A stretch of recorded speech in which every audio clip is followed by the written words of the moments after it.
here are translator stations of KTVB.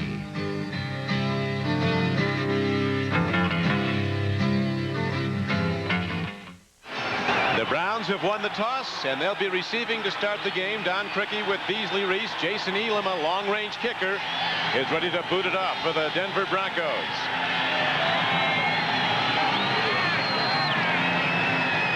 Chill factor in the 20s. Seasonably cool day here in Denver as the ball is hit down to the goal line, and Baldwin takes it out from a yard deep.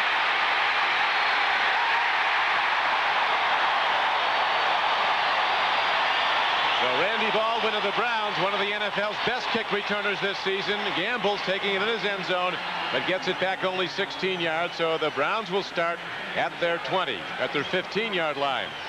Tony Jones, one of the best tackles in football, anchors the offensive line. Williams, Everett, Dahl, and Gene Williams across the front. Testaverde at quarterback. Never quarterback against the Broncos before in a regular season game.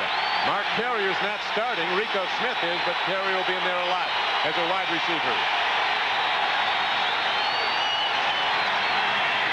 Metcalf turns the corner, hit hard. He gets out close to the 18-yard line. Ben Smith, the cornerback who was a former Eagle, makes the stop. The front for the Broncos, Drenette, Washington, Williams, and Simon Fletcher, a top pass rusher. Kyle Mecklenburg having a good season again, middle linebacker. Smith and Crockett, the cornerbacks, each had their first interceptions last week in the upset of San Diego. Bradford and Fuller come in to join the other DBs.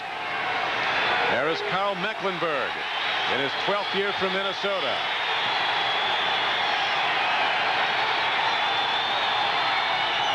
Second and 6. Metcalf again. He gets to the 21-yard line. Short of the first down by about 3 yards.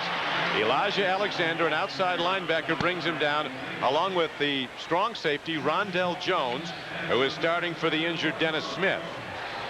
There is Eric Metcalf, like a loaded gun, ready to explode at any moment. Everybody in the league's talking about Eric Metcalf, Beasley. Every time we do a game and they start talking about how they are going to defend the offense, the #1 name they mention is Eric Metcalf. He's a home run hitter.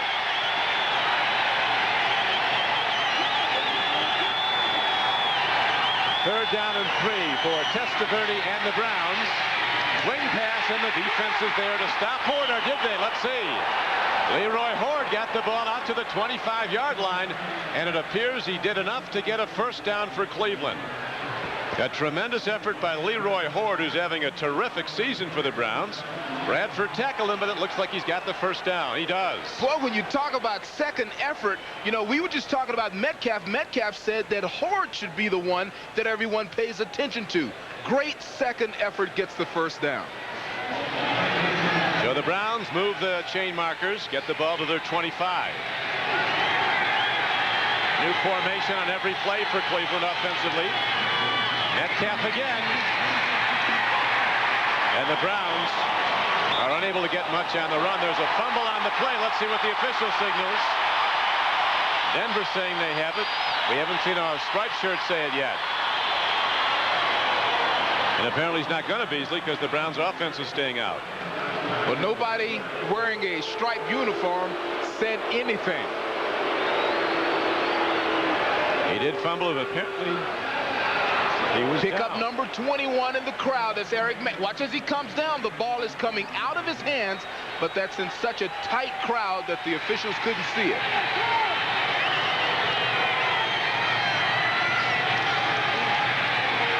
Second and 9.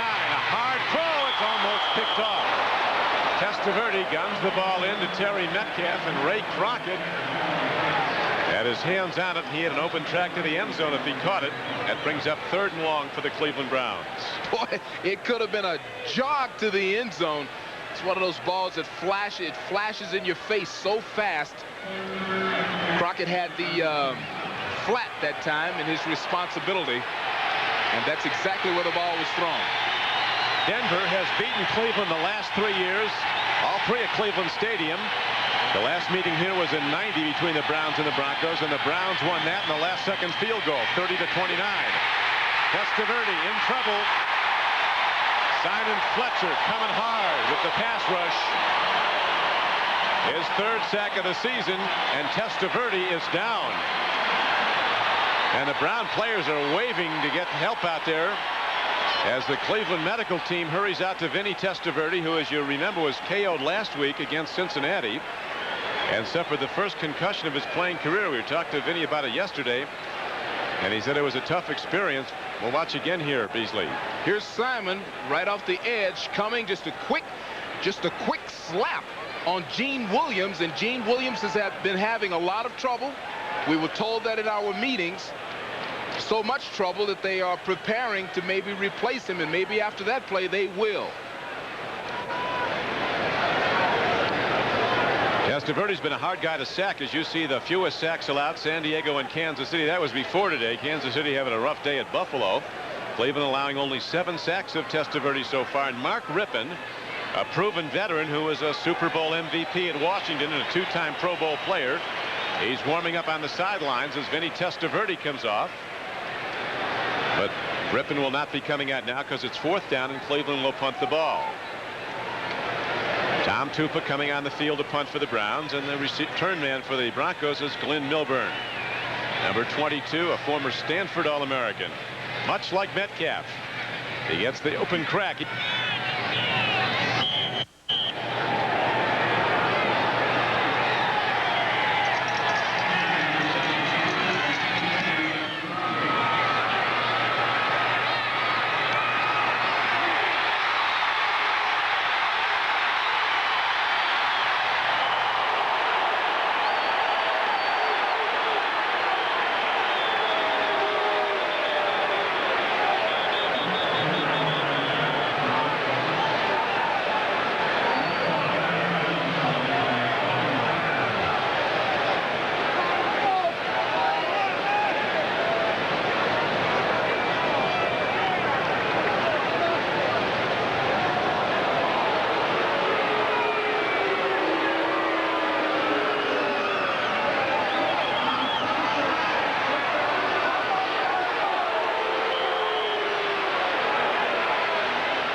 This is one long game. They even ran out of food. The fans must be hungry.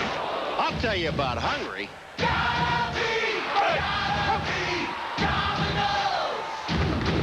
When it's gotta be good and it's gotta be now. Pick up the phone, we're gonna knock you out. When it's football action, it's gotta be Domino's. So call now and ask for our football special.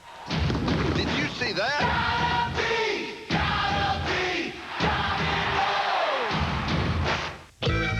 If you don't replace your air and oil filters regularly, you might as well drive your car off a cliff, because dirt can really mess up an engine. Fram Extra Life air filters and Fram Extra Guard oil filters keep out dirt best to protect your engine. Fram, America's #1 premium brand. Pay a little now or a lot later. And remember, you're playing for Bud Light, ladies. The boys are back in town. These guys are good. Who are you calling guys? Yeah. Looks like you're in the finals. Ma'am, for the great taste that won't fill you up and never let you down, make it a Bud Light. You're the defending ladies pool champion? Yes, I am. Glad you could be with us today at Mile High Stadium. Don Criqui with Beasley reached. It's an unusual series in the recent years between the Broncos and the Browns. The last 4 times they've played, the home team has lost. And Denver, as you know, Beasley, one of the great home teams in the NFL, is winless at home over the last 4 games. And Cleveland hasn't lost on the road this year. They're 3-0 under Belichick. You know, Belichick in our meetings very concerned about that home field advantage representing itself here in Denver. I mean, it's a team that always wins here at Mile High. Since '77, they have the best winning percentage in the NFL at home, 73%, even with the recent lack of success. Elway, with that fastball still in good form, triggers it on the flat to Shannon Sharp. As we look at the offensive line of the Broncos, Gary Zimmerman, one of the best tackles in football. Not a particularly big offensive line, but they're quick and they can move out. Glyn Milburn, a small back. Leonard Russell's the workhorse back, a 1,000-yard rusher last season at New England. Cedric Tillman will come in to join Anthony Miller and Derek Russell. Jerry Evans is the backup tight end to Shannon Sharp. Sharp is really a hybrid, Beasley. He's more than a tight end. He's a wide out, an H-back. As Milburn tries to run wide, the Browns come up, and a penalty marker comes flying in from the secondary. As one of the Browns safeties came up, Stevan Moore, looked like there might be a holding call against Denver.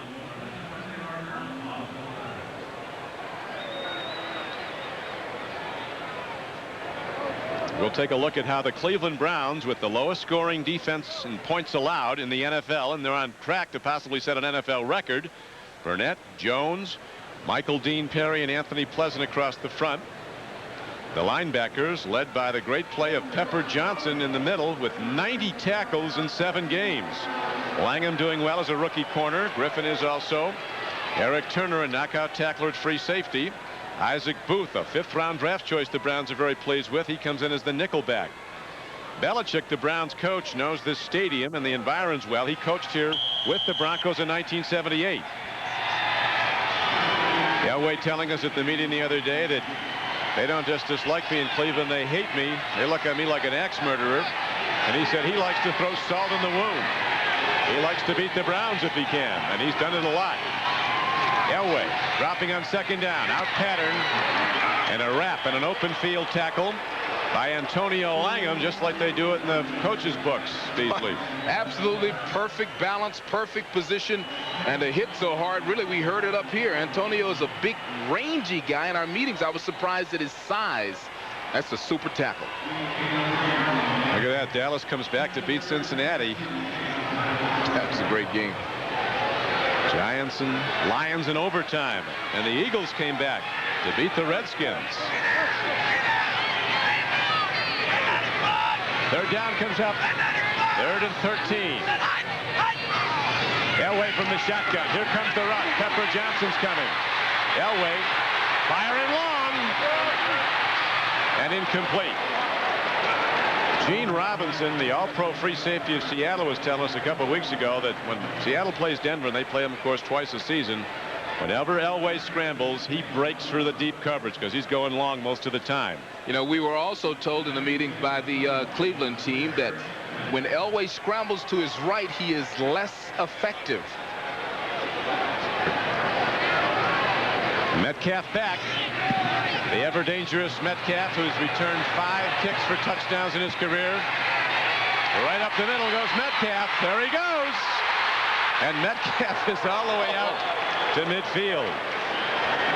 Boy, that happens all the time when, you know, the ball flashes and then that first wave of defenders go past Metcalf. That was unbelievable. What a great return. 17 yards. Now, when the ball bounces, sometimes the coverage guys relax just a little bit. Metcalf making that first wave miss, and if it wasn't for the one player coming on the backside, he might be still running. Browns with their 2nd possession, and it's good to see Vinny Testaverde set to go. He's back and all right. Starting from just short of the 50. Testaverde play faking, deep drop, setting up the screen. Ooh, looked like a foul on Metcalf.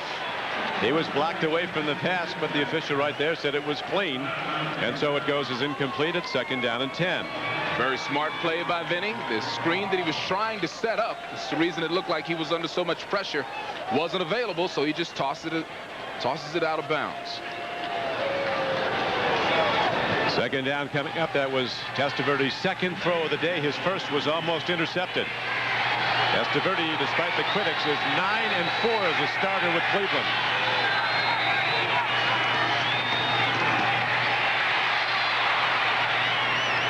Metcalf gets away from a tackler in the backfield and breaks it for a 4-yard gain as we go to New York into Greg Gumbel. Greg? All right, Don, at Indianapolis, quarterback Don Majkowski, making his first start since early in 1992, has taken the Colts to a touchdown. Off the play action, 14 yards to Floyd Turner. With the point after, the Colts lead the Jets 7-0 in the first. Don? All right, Greg, we come to 3rd down here at Mile High Stadium. No score. It's the Browns' 2nd possession. Testaverde and the Browns meet 7. A blitz. They pick it up. A throw and almost a pickoff. Rico Smith, who played at nearby Colorado, was the intended receiver, and Randy Fuller came up on the ball and almost picked it off. Boy, what a great move by Randy Fuller. This is man-for-man coverage on the blitz. He's got great position. See him at the top of your screen. Great read, good recovery, and really should have caught the ball and should be running down the sideline right now. What a great play. And Tom Tupa's on the field for a second time now for Cleveland. Glyn Milburn is back for the Broncos. High punt, well done by Tupa. A wedge shot, it'll bounce inside the 10. And the Browns, let's see, did they down it? Look, they did. Excellent special teams play. Coming down to make the play was Mike Caldwell, who threw it back before he was in the end zone. Denver gets it, but they're deep in their own end.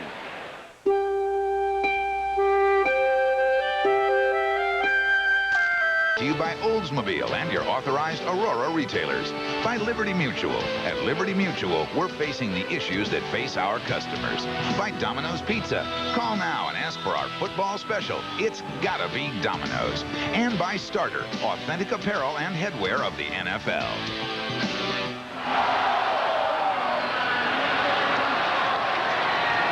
Mike Caldwell, number 56, plants himself right on the line. You see his front toe looks like it should have been stopped short, but they changed the call while we were away, and they got the ball at the 20. Glyn Milburn making a good move to make Eric Turner miss. I'll tell you, Eric Turner gets a head-on shot on you, you can end up in the hospital. He is a knockout tackler at free safety for the Browns and having a sensational year. Number 29 out of UCLA, a former #1 draft choice. That brings up second down for the Denver Broncos. They need 5. Denver 0-3 at home this season, 0-4 dating back to last December. End up. Milburn bounces outside, and the Cleveland Browns get him. Michael Dean Perry. Is that an overrated player doing that? I don't know who it was that wrote that he was overrated. That's certainly not my opinion. Or mine. Boy, he's lost about 15 or 20 pounds. Cat quick. Great explosion here. Look at the push. Look at the balance. Waiting till he finds the runner. Yeah, that's overrated. He had an interesting observation when we met with him yesterday, Michael Dean. We asked him about a lot of people underrating the Browns, not giving them much respect despite the record. He said, let them disrespect us or underrate us. We'll just keep winning games. And so far, they've won 6 of 7, tying for the best mark in football heading into today's play. Dump off pass, and Milburn takes it off Pepper Johnson's tip. Johnson, the middle linebacker, got a hand on the ball, and Milburn recovered and made a move back to the ball, and he gets a first down for Denver, tackled by Mike Caldwell. Glyn Milburn very much in this offense. We've seen him touch the ball every way, you know, returns and receiving the ball. Pepper almost got this thing.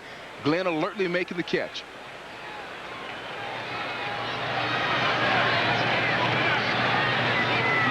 Elway, who likes to go deep before long, sets his team with 3 wide receivers. Milburn the lone setback. Elway stands in. He fires over the middle. This is Anthony Miller, who was an all-pro player at San Diego as the Broncos protest a late hit. Caldwell and Isaac Booth got him, but they got him 13 yards downfield as the Broncos get another first down. Anthony Miller with just 12 catches in his first 5 games, but he's been hot lately, Beasley. Boy, you see what he's done the last 2 games, 12 catches. Off to a good start today. That one, he came all the way across the field, made a good catch against the zone coverage. Denver with a lot of close losses this year. Lost by 3 in overtime to the Jets. Lost by 3 to San Diego. And lost that close one to Kansas City. Straight ahead carry. Leonard Russell, the big back. Straight ahead and taken down by the middle linebacker, Pepper Johnson. Leonard, I'm sorry, Don. Leonard is number 2 in the AFC in total yards from scrimmage. So he can catch the ball, he can run the ball, and that's his first carry today. He is a hard-working guy, Leonard Russell. He told us at practice that he thinks he's going to have to pound away and pound away and pound away at the Cleveland defense and hope in the 4th quarter they start to give up some yards. He said they're going to be tough to run on. Reggie Rivers with a slant run, running hard and close to another Denver first down. He's down to the 47-yard line of Cleveland, where again Pepper Johnson, 260 pounds of middle linebacker who can move. And he had to move that time. It was a nice misdirection play. They sent Russell one way. You see Russell going one direction. Here comes Rivers around the other way, and you can get lost there.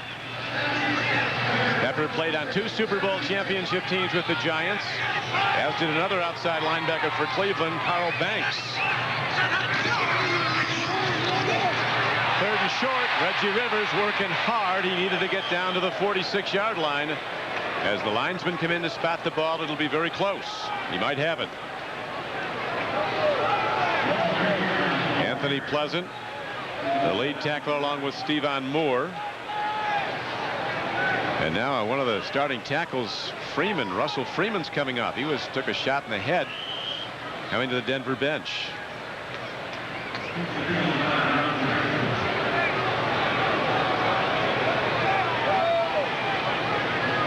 Asking Bill Belichick about the Browns' success in stopping people inside the Cleveland red zone, inside the 20.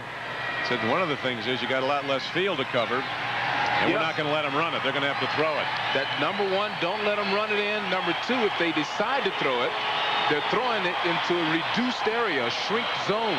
Only 20, 30 yards to pass it in. That's his philosophy, and it's working.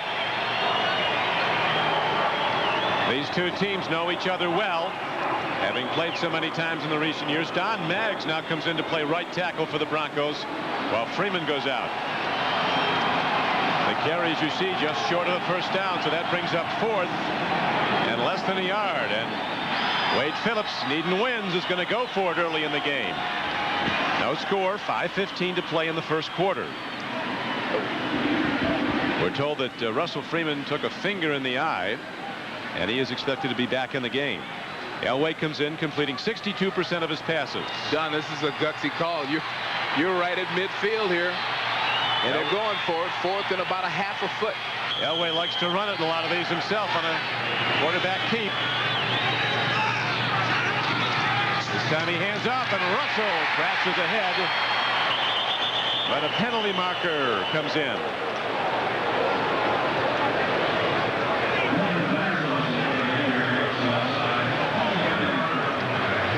In the neutral zone, nose tackle in the defense, 5 yards, first down. I believe that head right there is the one that's lined up in the neutral zone, and I believe that that's Michael Dean. Yes, it is, 92, with his head across the line. Either way, Beasley, Denver gets the first down. Russell got it on the carry. Nick Saban, the defensive coordinator for the Browns. As Elway and the Broncos now on the Cleveland side of the field. No score in the first quarter. Quick out. Nice catch by Anthony Miller. His 25th catch of the year. Anthony Millions, as some of his teammates call him. He signed a $2.6 million a year contract to play here. Well, he's starting to earn it now. The first few games he was a little too deep in his routes, a little too short in his routes, learning this new offense. And Elway said that throws his rhythm off. You know, when he stops in his progression read to find Miller, he wasn't there. Well, picking up the offense now, he has been there the last 2-3 weeks. Elway's been sacked a lot, 23 times this season. He can still run, not as well as he could 12 years ago. Here's a throw and a catch inside the 35-yard line to Shannon Sharp. Outside linebacker Frank Stamps making the stop, and Elway is knocked down hard by the overrated Michael Dean Perry. Well, whoever wrote that is probably eating so many words. He's probably eating the newspaper right now. Look how quickly Michael Dean gets off the ball. Push, push, push. And then the number of times you hit a quarterback, they say, Don, is more important than the number of times that you sack him. That's right. A lot of times they put it up for an intercept. That's right. Whoever wrote that about Michael Dean, Beasley, we know doesn't have to play against him. 3rd down and 2. Elway stands in, fires hard to an open man. Eric Turner makes the tackle on Glyn Milburn. That's the 4th catch in the game for Milburn. You know, the key, Don, is to see how quickly John Elway makes a decision. That's 12 years in the league.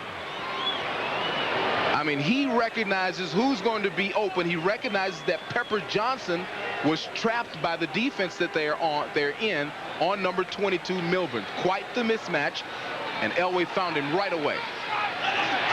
Now Jeff Campbell comes in the game. He's wide to left, and Leonard Russell's in motion. He gets the ball on a swing pass, and he's down inside the 20. Antonio Langham, the tackler for Cleveland. Leonard Russell rarely in motion, but he was in this one. That's great play calling. It's probably a new play. I know that I haven't seen them run it. Look at 42 Russell as he jogs slowly. He'll turn up like he's going to block, and then he turns out quickly. And the execution is so quick that they get the ball to him, and it's a nice game. Despite their 2-5 record, Denver has one of the best offenses in the NFL. It's rated number 7 overall. Their defense is rated last, 28th, coming into this game. Russell breaks it into open field. And Leonard Russell's all the way down to the 6-yard line. Two defensive backs finally got him, Turner and Griffin, to save him from going in. Now look at number 64, John Nylander, and the turnout blocks that he gets. What a hole that is. I mean, that's just an alley, and it's a super run. Now the Broncos challenging for the first score of the game with 1:48 to play, first quarter.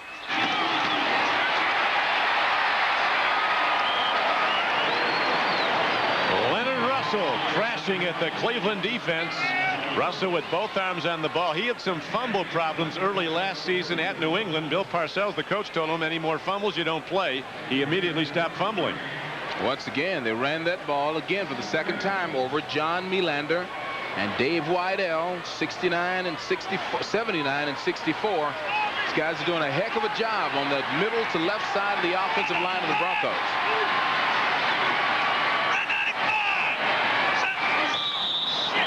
Markers come in now, 2nd and goal from the 3.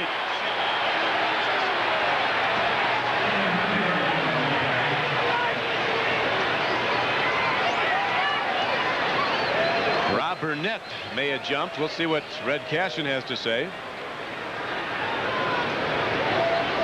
It came on a 2nd down and 3 play with 1:06 to go in the first quarter.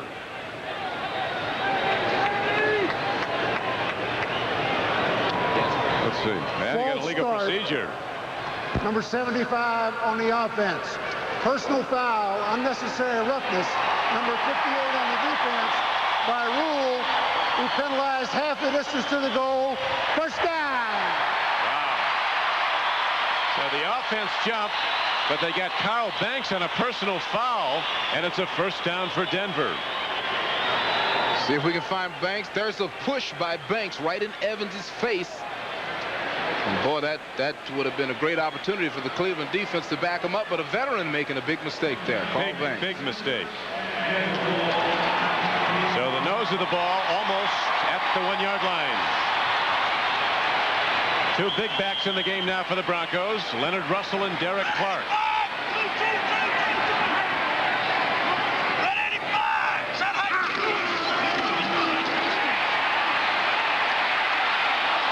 Big defensive play by the Browns. Eric Turner makes the hit and comes up with the ball, but they rolled the carrier. Derek Clark was down. He's a rookie from Evangel College. Well, you can't fault him for effort. Cannot talk him for effort. And once again, Don, the Cleveland defense is standing strong in the red zone. This is that area that we talked about earlier. They're the 2nd best in the National Football League, keeping you from scoring down in this area.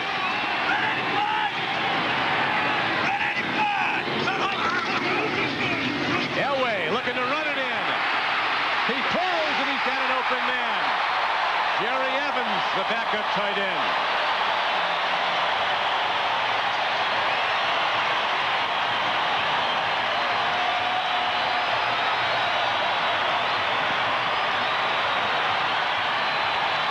Don, this is like a penetrating point guard in basketball. He pressures the defense by penetrating, then backs out and flips it to the open man for the easy layup touchdown. That was beautiful, and that's all John Elway. His mobility, his ability to suck you in by pressuring the defense, faking like you're going to run, and then just a drop back. He drew them all in and then hits the touchdown throw, his 9th of the season.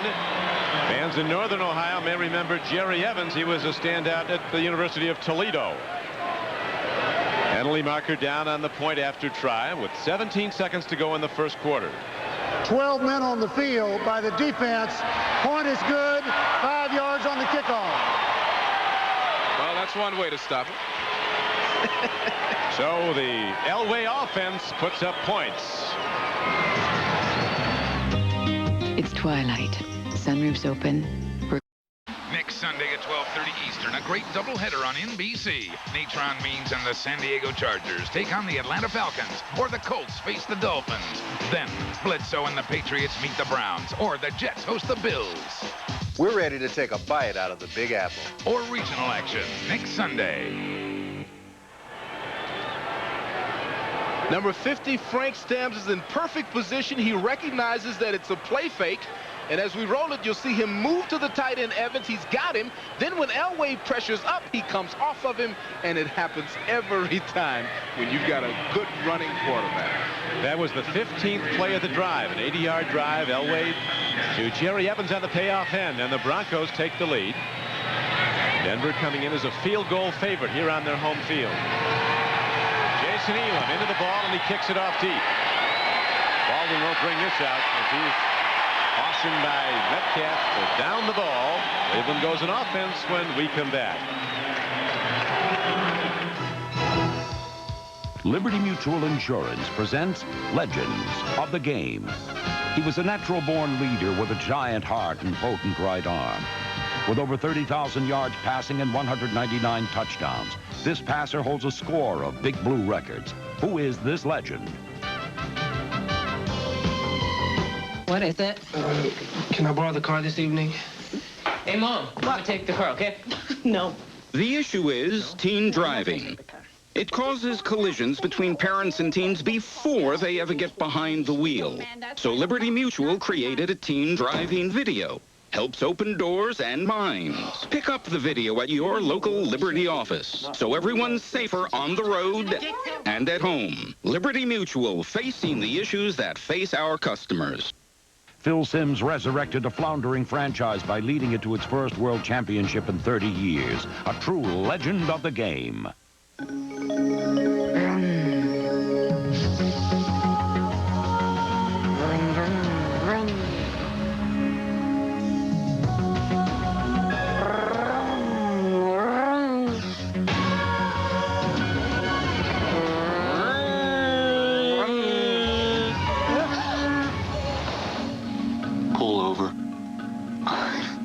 The new Firebird. At a price like this, it's the car of your dreams. John Elway with Jim Fossil, his offensive coordinator, as they talk things over. Fossil told us he'd rather be upstairs. You can see the game better, but Elway prefers to have him on the sideline for just this reason. They can talk back and forth. Boy, you look at what he's done for a career. That's 36,000 yards, 8 3,000-yard seasons, 7 consecutive years with 3,000 passing. This guy is unbelievable. 10 of 11 today. He is a throwback to, he's a freak of nature, Don. He's a throwback to the Neanderthal days. Nobody in his 12th year is supposed to be able to do what this guy does. Testaverde, hands off. Metcalf, he's been figuring largely in the Cleveland game plan, using the elusive Metcalf against the quick defense of the Denver Broncos. And that'll do it for the first quarter of play, with the Broncos in the lead 7-0. Then you up on Cleveland by a touchdown. Now, I spoke to Bill Belichick yesterday, and he said that here are the keys to losing. Here's why they've lost in the past. Denver's won time of possession. They've run more plays, more rushing plays, and they've been better on third down, and they're winning every one of those categories. Denver's winning today. Belichick said we simply have to run the ball better. Here's Leroy Horde doing some of that as he gets the ball to the 25-yard line. Taken down by nickelback Ronald Bradford of the Broncos. Leroy Horde is an effort guy. You Talk about second, third, and fourth. This guy will give you everything he's got. He'll run on the side of his feet, back of his heels, toes. He's caught the ball, averaging almost 5 yards a carry is Leroy Hoard, and he's caught 18 balls coming in. Third down, though. Testaverde is going to have to put it up here on 3rd down and 5. Metcalf comes in motion. Boy, does he bring people with him wherever he goes. Here's Testaverde taking a look. Downfield throw, and he's got his man, the rookie, Derek Alexander, with a big play. Going up over Randy Fuller and coming down with the ball. And it's a first down for the Browns on 3rd and 5 out to the 40-yard line.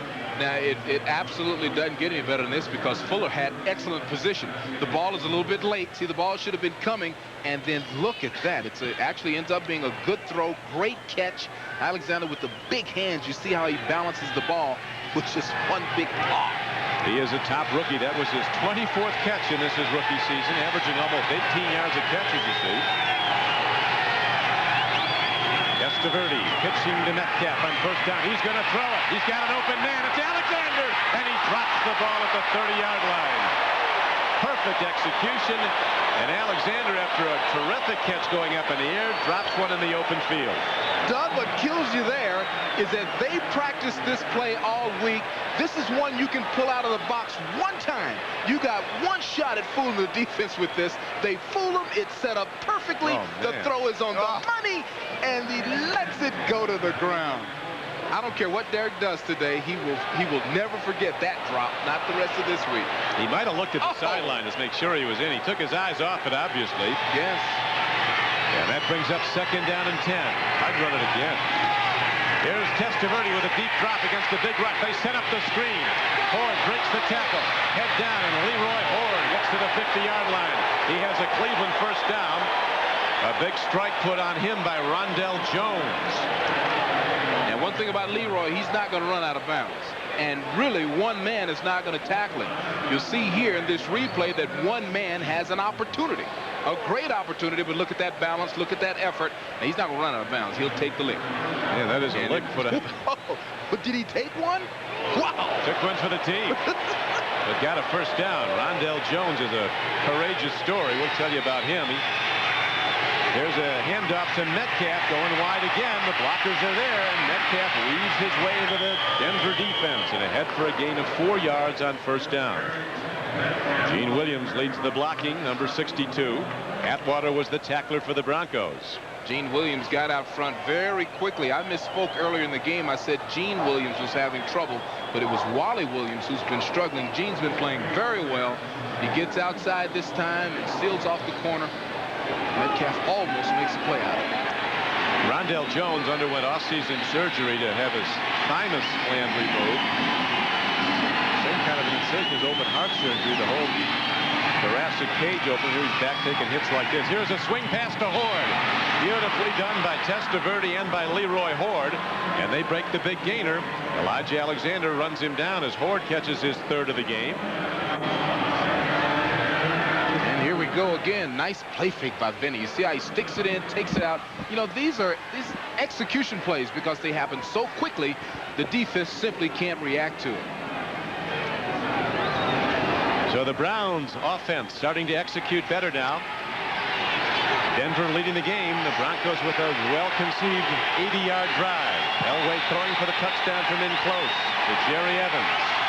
On the 15th play of that drive for the only score of the game. Good play fake by Testaverde. Wings it out.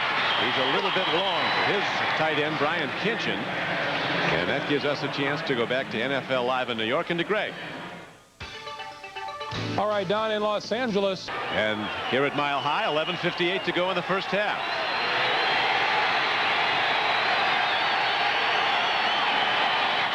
Second and 10. Testaverde stands in. He can run. Lets it go long, and there's no one close. He wisely throws it away. Eric Metcalf has 2 people on him wherever he goes. We asked him about that yesterday. He said, well, if there's 2 on me, somebody's going to be open. Well, watch Fletcher come off the ball, number 73. He's the all-time sack leader for the Broncos. Good uppercut. That's the technique there. He almost gets in, but Vinny is so quick. Such a good athlete. He steps up in the pocket and buys time. And wisely, Vinny once again throwing the ball away. Nothing there. He's got to throw again now. Does Testaverde of the Browns. 3rd down and 10. Whoa, we got somebody moving. We'll see if there was movement in the line.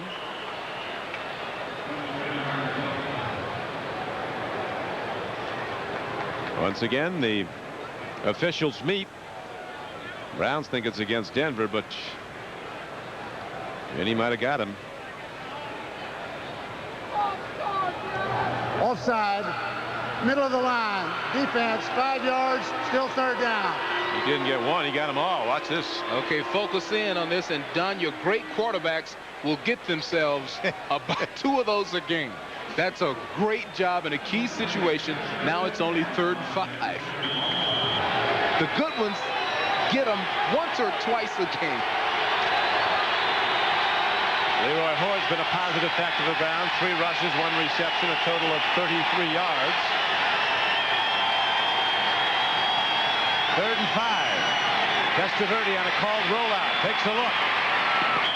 His receiver fell down, Derek Alexander, and that brings up 4th down, and Matt Stover's coming out. He has been a very strong place kicker for the Cleveland Browns out of Louisiana Tech. He's hit 10 of 12 this year. His only miss was from over, one of his 2 misses from over 50 yards. He's 10 of 11 inside the 49. And Don, this opportunity is where Vinny's smart throw out of bounds on the left side of the football field really shows up key. I mean, they've got an opportunity to get through. 43-yarder, plenty of distance and plenty of range as Matt Stover is right down the pipe. And the Cleveland Browns go on the board for the first time, now trailing the Broncos 7-3. And we'll be back with the Cleveland kickoff in a moment. And you notice nobody even tried to block him. This guy comes down like a crazy man. This is all he does. This is his business, covering the kicks.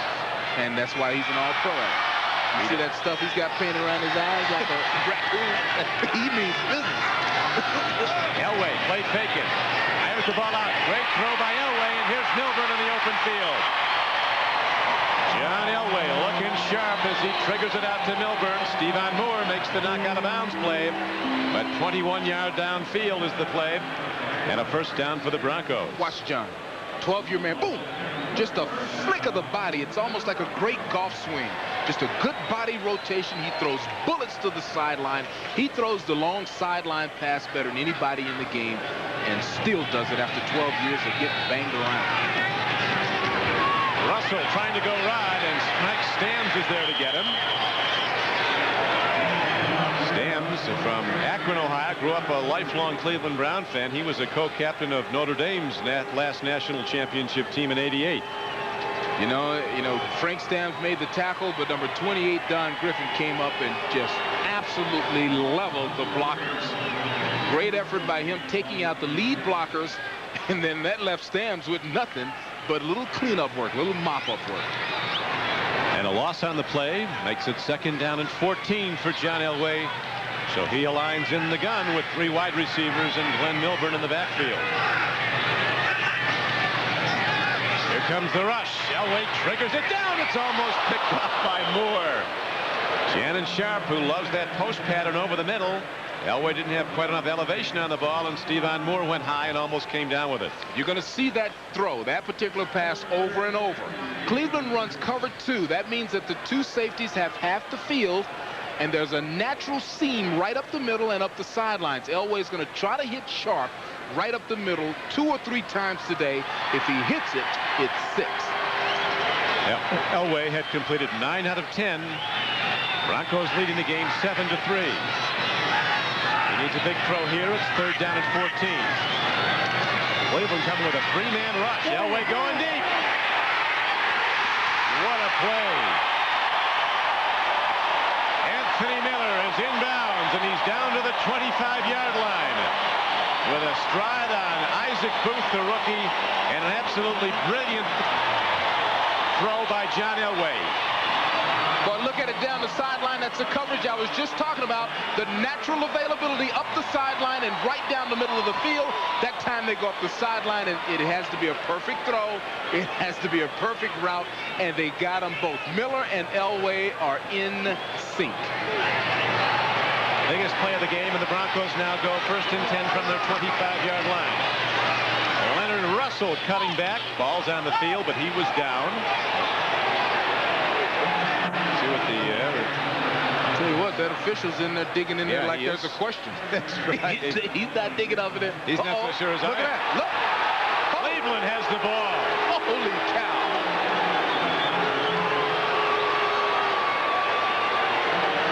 See if we can find it. There's Leonard Russell leaning inside. It's out right there. Out. His knees aren't down. And his knee is on top of another player. Once again, the officials have it very right. Where there was once only a place to sit. Unfortunately for Denver, Russell lands with his knees on top of another player. The player is not part of the playing field. You see the ball is out. His knees are on top of people. So it's a live ball. It's a fumble. And Testaverde looking to go deep on the 1st down. Here's a throw in an open man, Derek Alexander. He's across the 40 and out to the 47. A penalty marker comes in, a personal foul on the Broncos. Derek Alexander was so wide open that maybe I could have made the throw. And Vinny puts it right on the money. 24-yard gain. Top of your screen, little over route, kind of a double move, and look how open he is. And right at the end of it, let's see, there's a face mask and a little pull. Boy, that guy, you know what, that's a bad face mask. Face mask, number 26 on the defense. Yeah, marking off 15. Yep, that's the big one. That's appropriate because you know what? That's the easiest way you can really hurt somebody. I mean, you don't do that. Ben Smith was the guy who got him with the face mask. And ironically, Ben Smith is down. I believe Derek fell on top of Ben at the end of that play. Metcalf behind Leroy Hoare.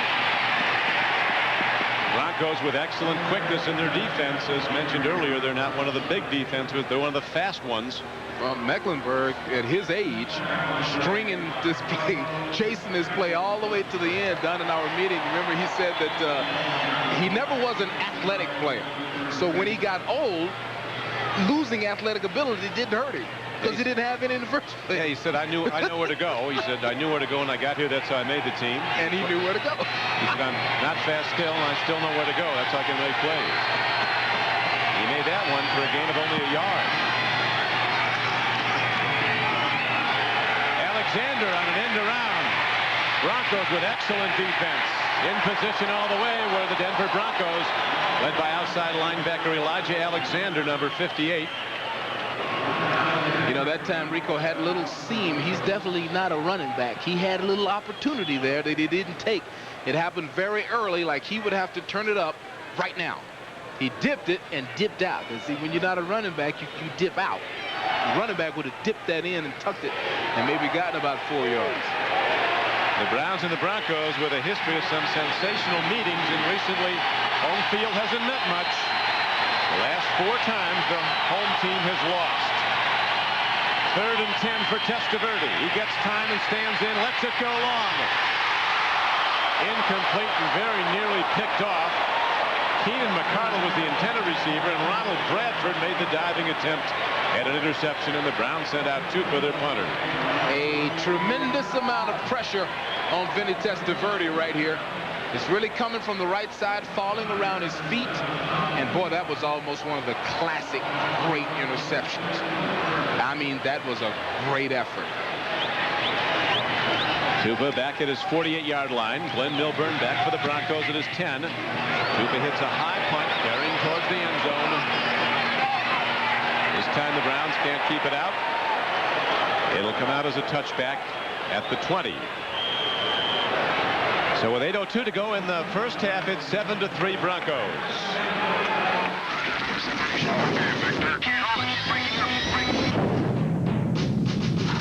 An ordinary beer can, barely alive. Gentlemen, we can rebuild it. We have the technology. We have the capability to make the world's first bionic can. Coors Light will be that can. Better than was before. Taller, thinner, silver. Next on the Coors Light Channel. Want a taste you can't turn back? Try the Pringles double stack. Double stack, vacuum pack. You got to like that. Take the space out of Big Bangs. Don't look so big. That's the drag. And they got pieces of those greases. Pringles got the whole chips, you bet. 2 full stacks is what you get. Get the Pringles double stack of chips. Doubly, 100 resist. Yeah. Once you pop, you can't stop. Dakota Sport V6 has more. More horsepower, more shoulder room, more hip room, and more cargo room than a comparable Ford Ranger or Chevy S10. But you don't have to put everything you've got into it. Dakota Sport V6. A little bigger, a lot better. At America's Truck Stop, the new Dodge.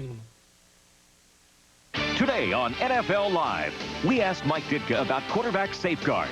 They can't put any more rules on to protect the quarterback. They don't let you hit him late. They don't let you hit him high. They don't let you hit him low. I think the problem to me is the helmet. I'd like to see him take that big face mask off a guy and then see how many players stick their face into somebody else's helmet. Next Sunday, 12:30 Eastern. With Beasley Reese, this is Don Criqui back at sold-out Mile High Stadium, Denver, Colorado. Temperature in the high 30s, chill factor in the 20s. The Denver Broncos coming off their biggest win of this season. Only their second victory, but they upset the previously unbeaten Chargers at San Diego last Sunday. Glyn Milburn cuts back and gets to the 23-yard line where Anthony Pleasant makes the knockdown. As we go back to NFL Live in New York. Greg?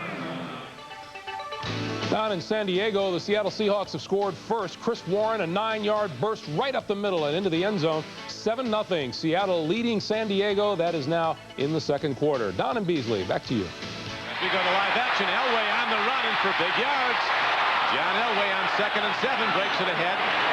Again, a ball was on the field. The Browns think they have it. Officials have to jump in. These officials are getting as much of a workout as the players today. Well, John, it looked from here, John dropped that one. Browns have it. The Browns think. Mike Caldwell at least thinks they have it. He's a man in full celebration. Oh, man. That's unfortunate because, man, John was flying at his age. You know what a 12-year veteran is in dog years? Oh, I mean, that's got to be unbelievable. Mike Caldwell makes the play for Cleveland. He knocks it out of his arm. I mean, right at the end of the play, it's going to look like it's very, very close. But look, Caldwell backs it out right before Elway's knee goes to the ground. I mean, John had an argument because it was very close. Very close. It was very close, but the official on top of the play says it's a live ball, and Cleveland has it.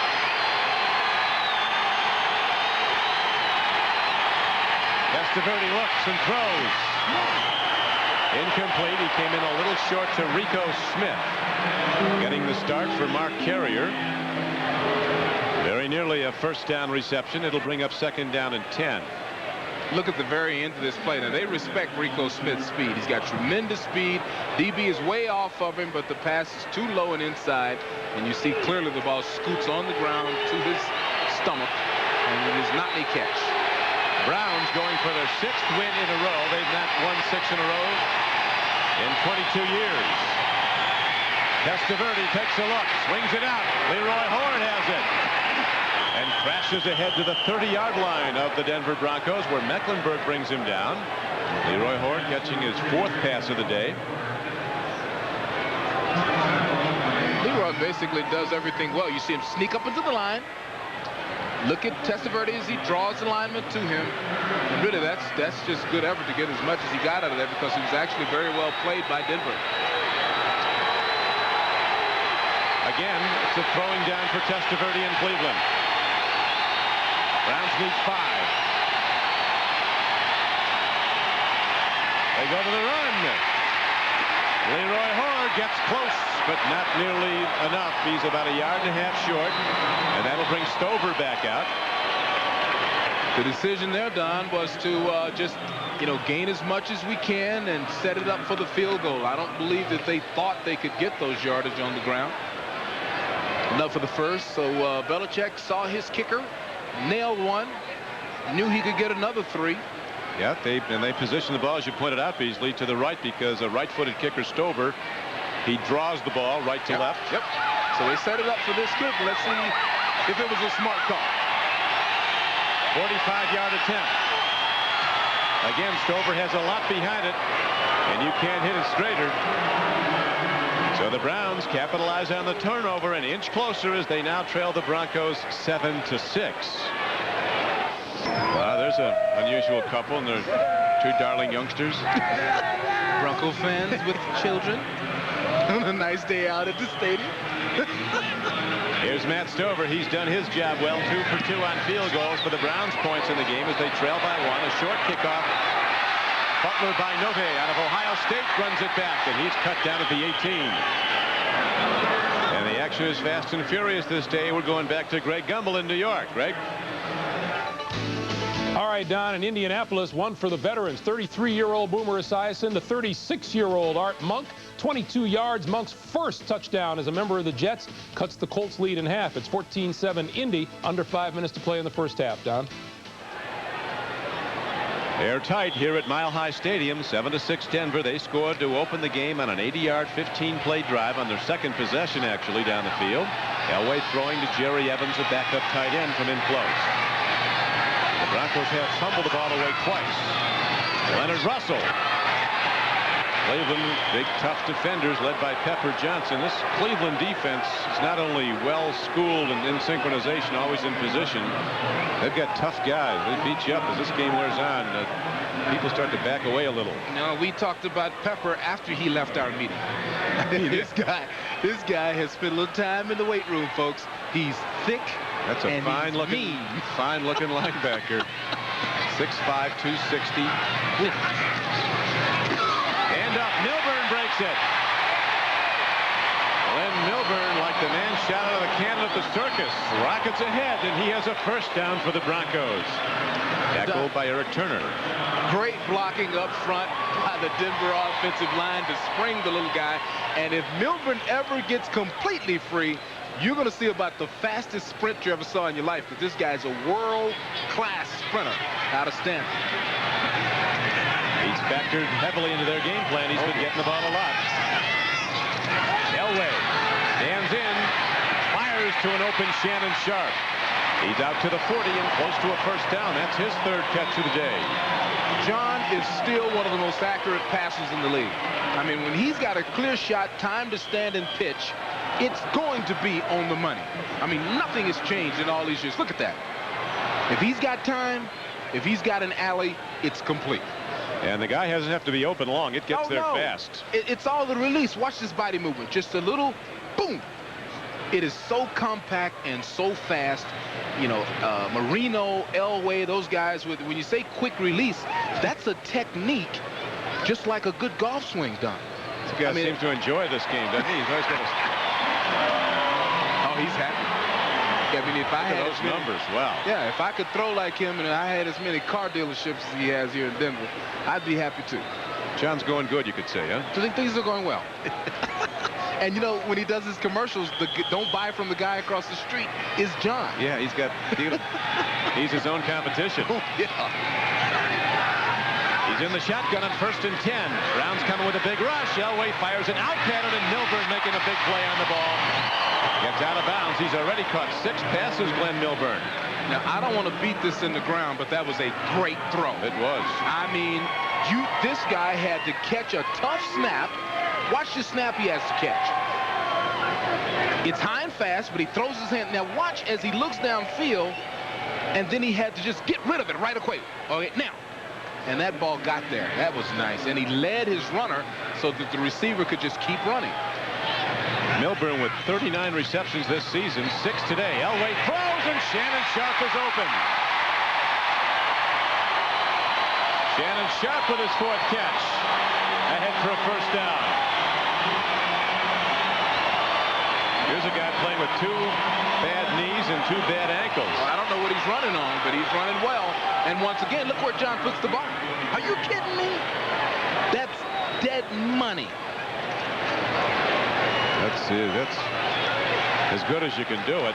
Threading the ball in with a tight spiral. First down as the Broncos challenging again, up by a point. Elway looking to throw. Another throw, another catch inside the 25-yard line. And again, Shannon Sharp, the first-team All-Pro tight end from the season ago, makes the catch. Made every All-Pro team, first team, went to the Pro Bowl. Well, once again, I love John. And Shannon's great. John's pretty good. I think he might be getting better. Bronco offense, 7th in the NFL, looking sharp. Russell takes it right at the Browns. Big block by the lineman Kirk Strafford. 76. He led the way, and Banks makes the tackle. 2 points, Don. First of all, this is why everybody likes Leonard Russell. This is why Bill Parcells liked him when he was at New England. When he gets that forward lean going, he can drag you for 4 or 5 yards. Second point is that we are officially inside the 20-yard line, and Cleveland has the #2 defense in the league in this area. Let's see what they do. This is the red zone inside the 20. Elway looks, he fires, he's got Shannon Sharp, but he is quickly struck and knocked down by Carl Banks. There's one great play in the red zone. Great player at Michigan State. Banks was the 3rd player picked in the '84 draft by the Giants. Working to be the best. Teammates, sponsored by the U.S. Army. The San Diego Chargers are the surprise team of the NFL this season, thanks in part to middle linebacker Junior Seau and quarterback Stan Humphries. Looks long, he's got Jefferson open, he's got it! Touchdown, San Diego! They're leaders on both sides of the ball. Junior Seau and Stan Humphries help make the surprising Chargers the best they can be.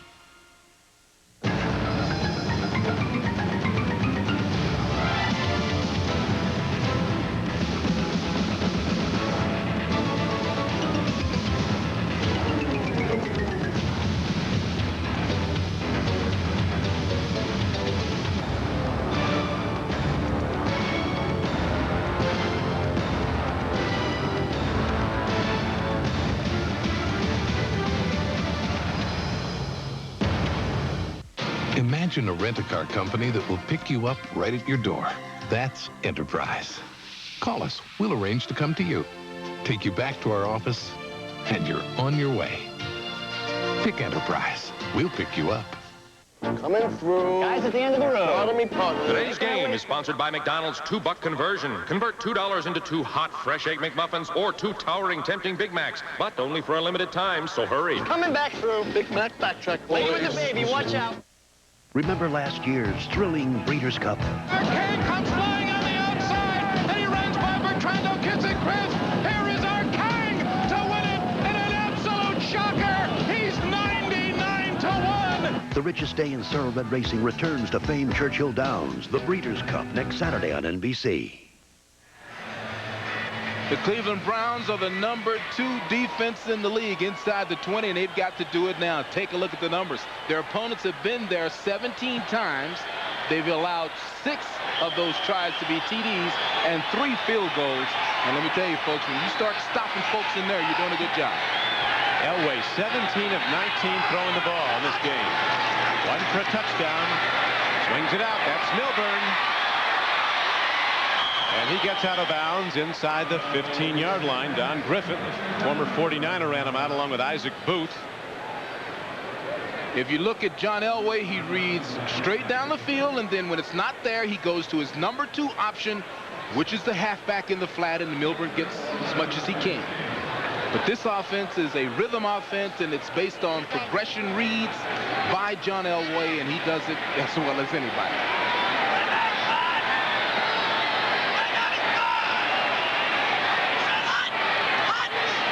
Blitzing right up the middle. Oh, a penalty marker comes in. Eric Russell, the intended receiver. Isaac Booth, the defender.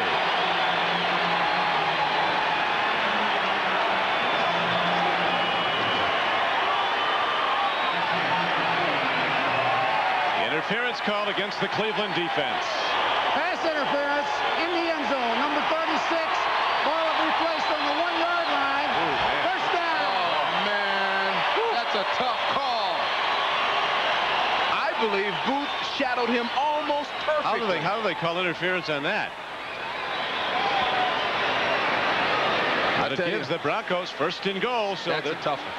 Oh.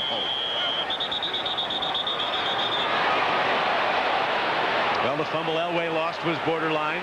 Yes. In the course of a game with a lot of calls, I guess they even out. Right now there's a timeout on the field.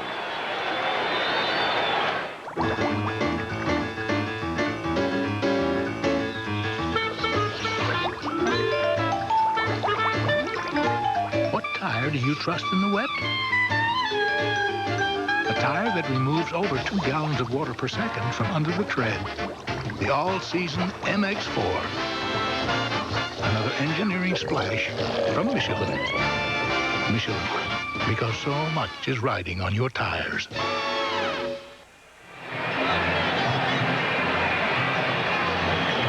Big John Elway, I tell you, this is one heck of an opportunity for this team. A pass interference call on Booth, number 36, that I personally disagree with. Maybe the official on the field saw something that I didn't see, but here's the big moment.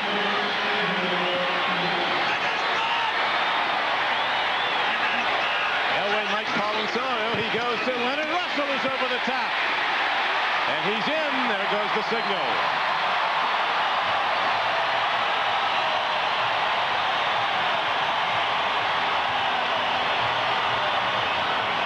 Leonard Russell with his 8th touchdown of the season for the Broncos.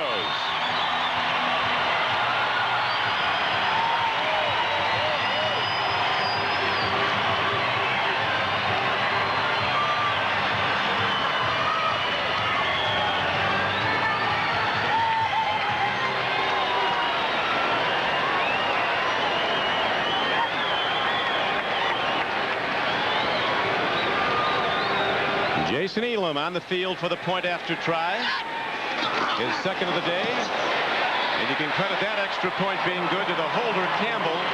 Jeff Campbell, a wide receiver out of Colorado, taking a bad snap and making it a good play. At the goal line, the touchdown starts in the offensive line. Look at the push. And then Russell, being a big man, gets it up and barely gets it over. That's the #1 thing that Bill Belichick says you cannot allow them to do inside the red area, and that's run it in. That time, the Broncos able to do just that. And the Broncos extend their lead with the touchdown run by Leonard Russell to 14-6. Boy, you talk about that, great hands. Look at that by Campbell. And then the presence and the calm and the resolve to get it down and set it down perfectly. Jason acknowledges Campbell's effort. And boy, that's a great job.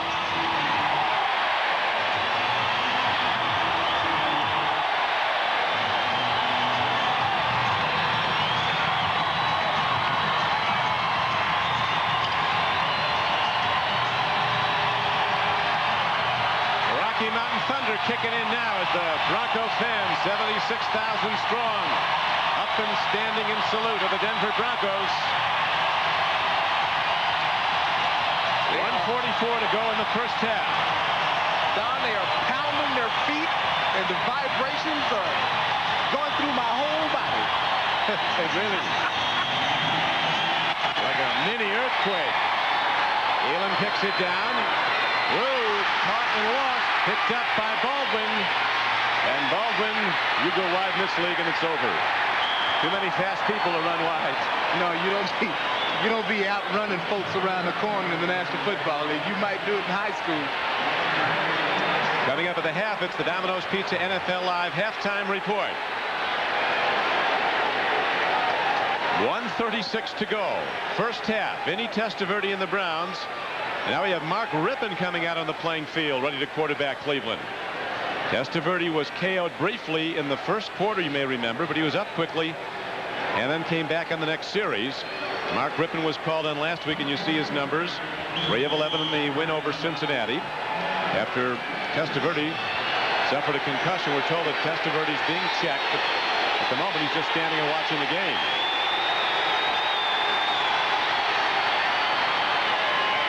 Anchors down. Swing pass to Metcalf. He breaks it back and gets out across the 20 to the 23-yard line. Mecklenburg put the rush on. Atwater made the tackle.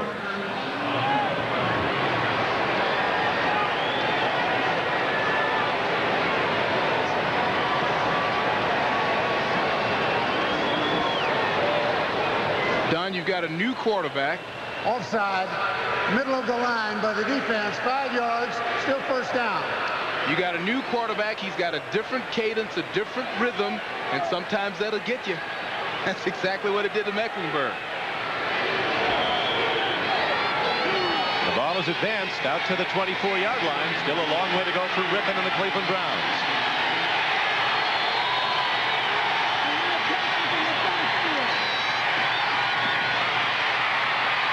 Terrific open field tackle on Metcalf by cornerback Ray Crockett. And that brings up second down, but time of the essence now as it's moving down to 1:14 and running. Rypien and the Browns aligning without a huddle. They go to the run. Here's Metcalf breaking it ahead. First down to the 34-yard line. And Cleveland surely will use a timeout here, and they do. With 63 ticks left in the first half.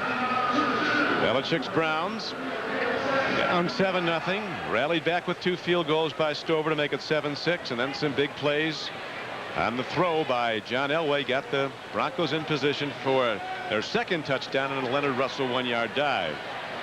Next Sunday, NBC Sports presents an action-packed NFL doubleheader beginning at 12:30 Eastern Time with NFL Live. Most of you will see a fierce rivalry in the AFC Central as the Steelers go against the Oilers at Houston. Some of you will see the Chargers go against the Falcons in Atlanta. In game 2 of our doubleheader, most of you will see the Cleveland Browns go against the high-scoring Patriots at Cleveland Stadium. And John Elway leads the Broncos against the Rams next Sunday, which will be seen in the Rocky Mountain area and on the West Coast. The Cleveland-New England game changed to a 4 o'clock start at Cleveland Stadium. Tickets still available. Here is a throw and a nice catch by the rookie Derek Alexander. Moving out of the ball and Rypien right on his numbers. That's a very good pattern, but an even better read by Rypien. He starts his look from the left, goes all the way across, finds the great route by Alexander. Just a nice little drive back and pull forward. We are definitely in a prevent defense. The defensive backs are going to allow them to have those catches right now in the middle of the field. They'll have to play man at about 20 yards.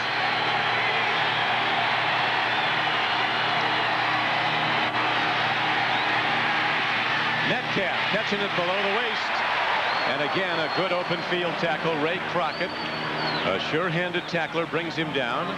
Locked down to 45 seconds and running. People complain about the prevent defense, but right now they're doing exactly what they want to do. Force Cleveland to be perfect coming down the field. Yeah, they're forcing the Browns to stay in front of the deep zone. Whistle, stop play before the snap.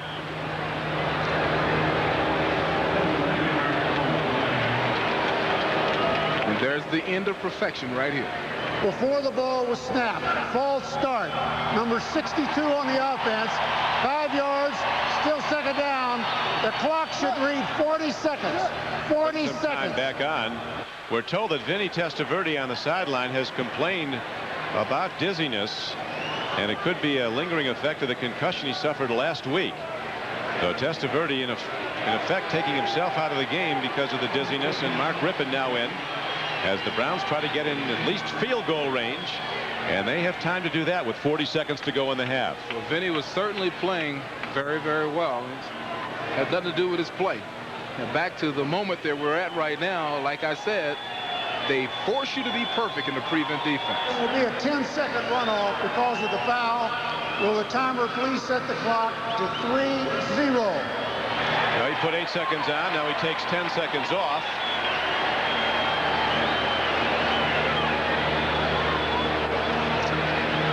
Last week against the Bengals on the first series of the game, Browns quarterback Vinny Testaverde takes a shot from rookie Dan Wilkinson of the Bengals, which led to a concussion.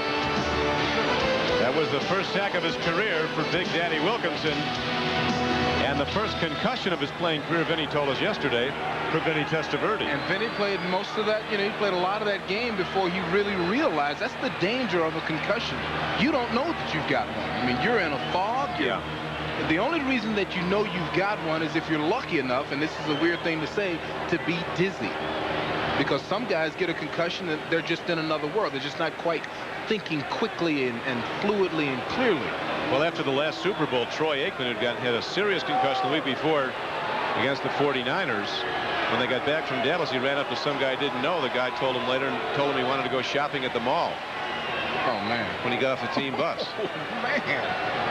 I was knocked out 2 or 3 times, and I tell you, it is just, 30 seconds now on the clock in the second quarter.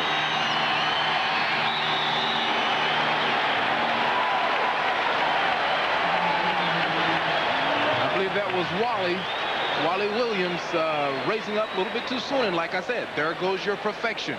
The prevent defense is planning, hoping for you to make a couple of mistakes that get you out of your little rhythm. And Cleveland is helping out with the last 2 plays. No foul. Reset the clock at 30 seconds. 30 seconds. Now what was that about? This clock is like the dog patch ham. The more you eat it, the more it grows. Now I can only surmise here that the referees were trying to stop the play before Wally jumped off. Well, at any rate, Rypien has to make a downfield throw here. The Browns down to 1 timeout. They'd like to use that when they get close to put something up the middle and get in field goal range. Could be another out pattern. Rypien taking the drop. Here comes the rush. Screen pass. Metcalf has it. Heading down the middle of the field, so he forces the Browns into using their last timeout.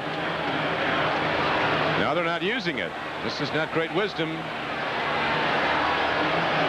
Down to 10 seconds. Oh, they burned a lot of time. They still have their last time out, but they've got time for 1 play now. Well, if I'm a defensive back, here's the one thing that I know.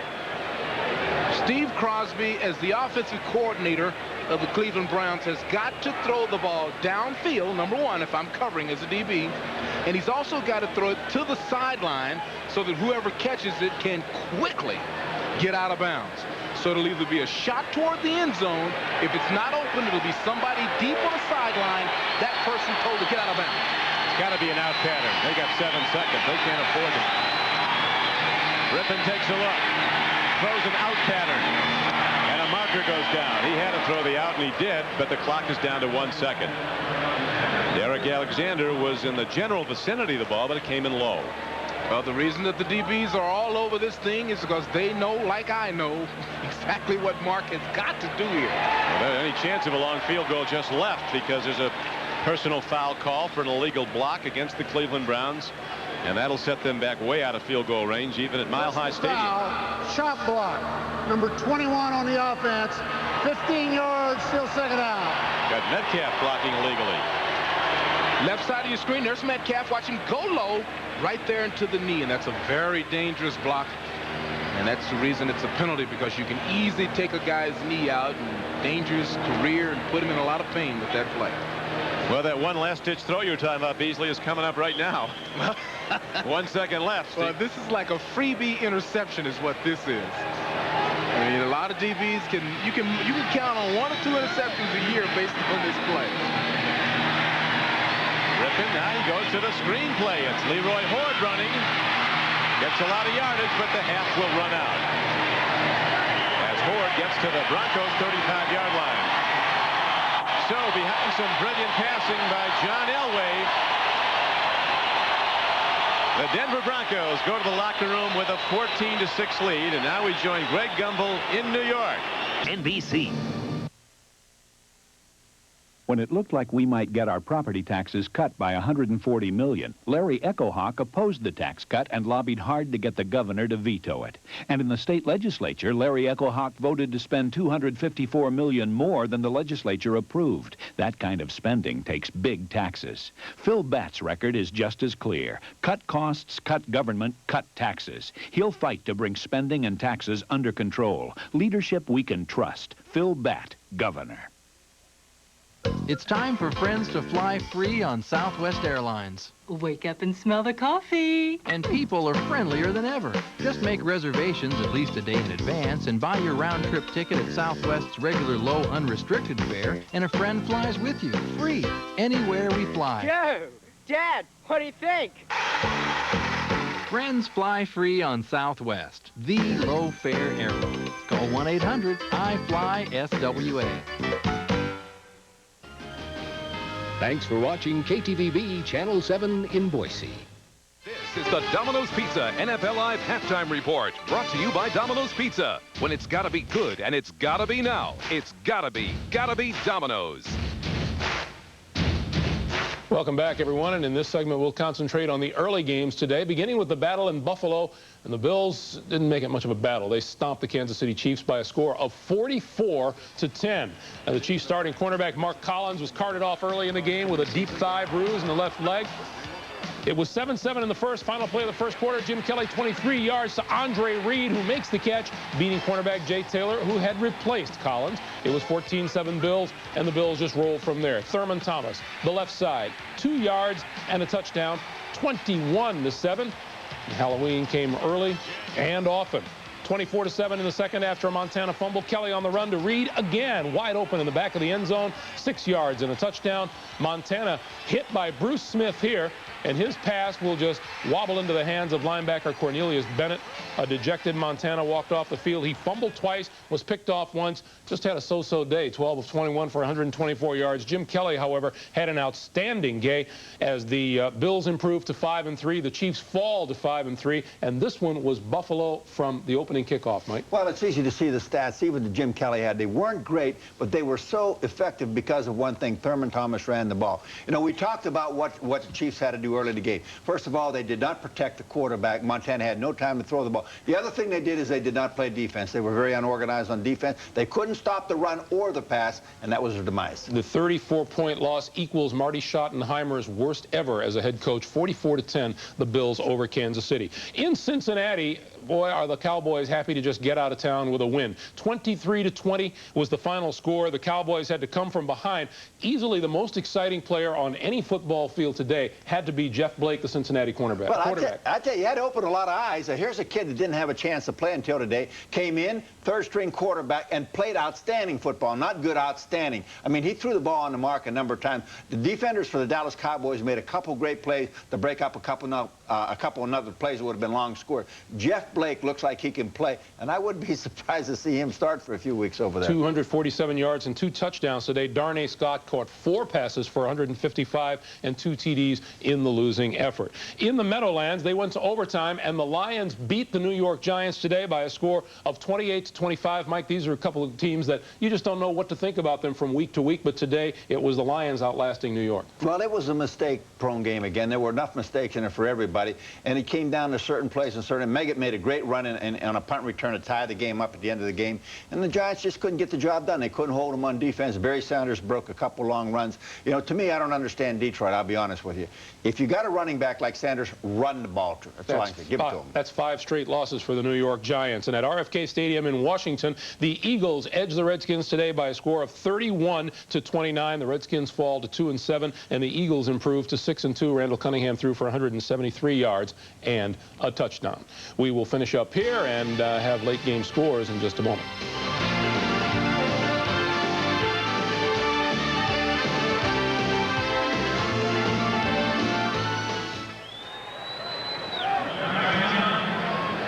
We'll be right back after these messages from your local station and a word from the NFL. The year is 2192, and the Earth is dying. Now man must find a new home. We're on the other side of the stars. But we are not alone. What are you? What do you want? Everything here is life and death. I'm not leaving until we find him. Mom? We colonize next Sunday, Earth 2, 7/6 Central on NBC. Sell 200 vehicles in 31 days. Mission 200. Happy Day Ford is out to sell over 200 new and used vehicles, and we'll do what it takes. New Ford F-150 XLT 4x4s loaded with V8, air, AM/FM cassette, power windows, locks, and more, just $16,995. New Ford Rangers, Escorts, Aspires, all just $79.11, plus no payments till next year. Mission 200. 200 vehicles in 31 days. Only at Happy Day Ford in the giant Golden Rule Auto Mall. Thanks for watching KTVB Channel 7 in Boise. That's me, Paul Warfield, 17 years ago, playing for the Cleveland Browns in a career that brought me the honor of being placed in the Pro Football Hall of Fame. Those memories will be with me forever, and so will the pride I take in being chosen to bring you the story of United Way working in our Cleveland community. Over the past 20 years, my teammates have shown how your contributions to United Way have helped people who need your help right here in Cleveland. United Way has been there for over 100 years, helping people through an organized, fair, and effective system that ensures our contributions are spent wisely. And with a team of volunteer leaders, you can know that your United Way will be there when you or someone in your family or neighborhood needs help. That's why your contribution is so important. United Way, reaching those who need help, touching us all. This message furnished by the National Football League. The Broncos in the lead over the Browns, 14-6 at halftime. Don Criqui with Beasley Reese. This Denver defense is really starting to rise up. A week ago, they held the high-scoring Chargers to no touchdowns in San Diego's home ball yard to 5 field goals, and they won that game. Cleveland unable to score a touchdown in the first half today. Well, I guarantee you Bronco fans are saying, where have these guys been? I mean, suddenly they are chasing the ball, they're moving quickly and looking very well. Well, in the second half, we'll probably see Mark Rypien again. Vinny Testaverde troubled by probably a carryover from the concussion he suffered last week. There's Vinny. He doesn't look like he's ready to come out. No, he doesn't. He was playing very well, Don. Yes, he was. It was something other than his play. Now, he came out and told the trainer and the team physician that he was dazed after he got hit the one time. He was temporarily out today for a brief portion, but now he's back up at Rypien. Worked the entire second quarter. We'll get a further report from Jim Gray on Vinny in a moment, but right now Matt Stover's ready to kick off for the Browns. He hits a good one down to the 2-yard line. Butler by Notte looks to break it. He does for the moment. And he is caught and knocked down by Randy Baldwin. As we go down to Jim Gray for that report. Jim? Okay, thank you very much, Don. The doctors in the Cleveland Browns locker room looked at Vinny Testaverde throughout halftime. They want to be very careful. He suffered a concussion last week against the Cincinnati Bengals. Said he felt a little dazed and a little dizzy, so they don't want to take any chances. Mark Rypien came out, seemed to be warming up. The status for Vinny Testaverde here in the second half is still uncertain. Don? Thanks, Jim. Right now, it's John Elway working on offense for the Denver Broncos. Is he ever? Having one of his best games. And up to Milburn. Al Banks in position to move in wide, and then he's run out of bounds by Don Griffin. As we check the Coors Light halftime stats. Well, the big one is the turnovers. If you look at the Broncos, even though they're leading the game, they've committed 2 turnovers. And then in total yards, once again, Denver is winning. You know, when we spoke to Belichick about the keys to having the trouble he's had in the past, he said that Denver beat them in time of possession. They're doing it here. Beat them in number of plays. They're doing it. Beat them in total yards, and Denver is doing that. Coming into this game, the Browns on a pace to have the best regular season points allowed mark. 158 points would be the record they would set at the current pace of 11 a game. Derek Russell gets his hands on the ball, but a penalty marker comes in. Don Griffin, who played on 2 Super Bowl championship teams with the 49ers, is called for interference by Red Cashin. And there's no question about this one. Watch him pick his hand up, push him, touching him, wrapping him up before the ball got there. That's illegal in a bunch of states. That's a mugging. And that moves the ball to the 33-yard line. First down and 10 for the Broncos. Elway very coolly operating at quarterback in his 12th season. Out of that great class of '83, the class of quarterbacks that has yet to win a Super Bowl. Elway's led the Broncos there 3 times in the '80s. 86, 87, and '89 seasons he took the Denver Broncos to the Super Bowl. Miller wide open. Again, they get the rookie Booth releasing early and leaving him open before the safety can come over. Eric Turner. Actually, Langham was actually on the play. Cleveland changes the play at the last second. Now, Langham has the flat. The safety has got to get over, but the problem is they had the safety up, disguising like it was a 3 deep. Then at the last second, they changed the defense. The safety had to run back deep, and he didn't get back there fast enough. Anthony Miller continues to catch passes after a slow start. Leonard Russell, both arms on the ball. He lost a fumble earlier. He gets ahead on a first down carry for 8 yards before the free safety Eric Turner brought him under.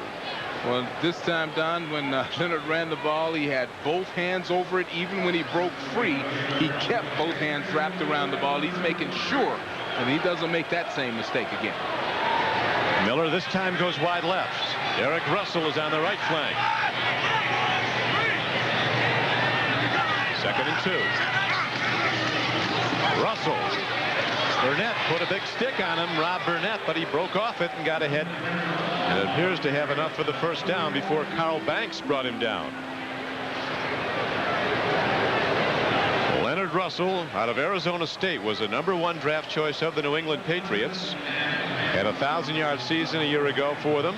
Got in a contract imbroglio, and they couldn't resolve it. And finally, the Patriots traded for Marion Butts from the Chargers, and Russell was let go as a free agent.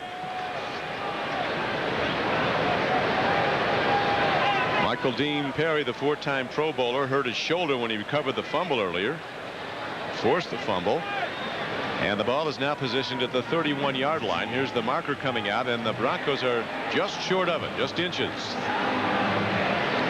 Chill factor in the 20s here in the Mile High City, as the Denver Broncos and the Cleveland Browns meet again in this series that Denver's dominated since '75.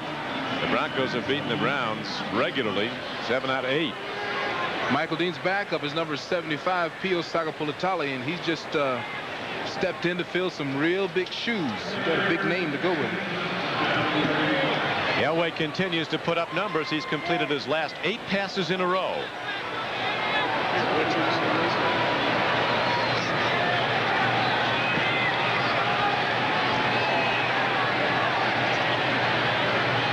Now the Browns defense getting set as the Red Cashin wants to confer with somebody.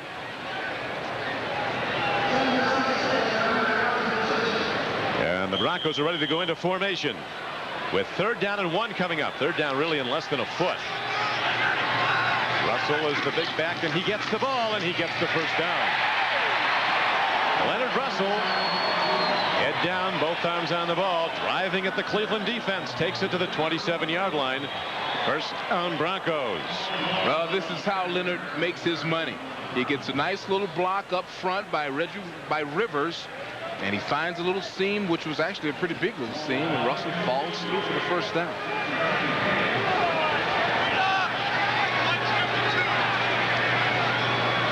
Miller wide right against the rookie Antonio Langham. Elway stands in. Bang, they get him.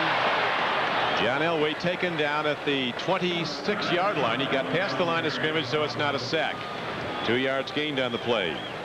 Rob Burnett making the tackle. Well, you see it kind of really nothing available downfield, and John sees the alley up front and knows exactly when to take off. Just years of experience playing on instinct, knowing that it's time to run.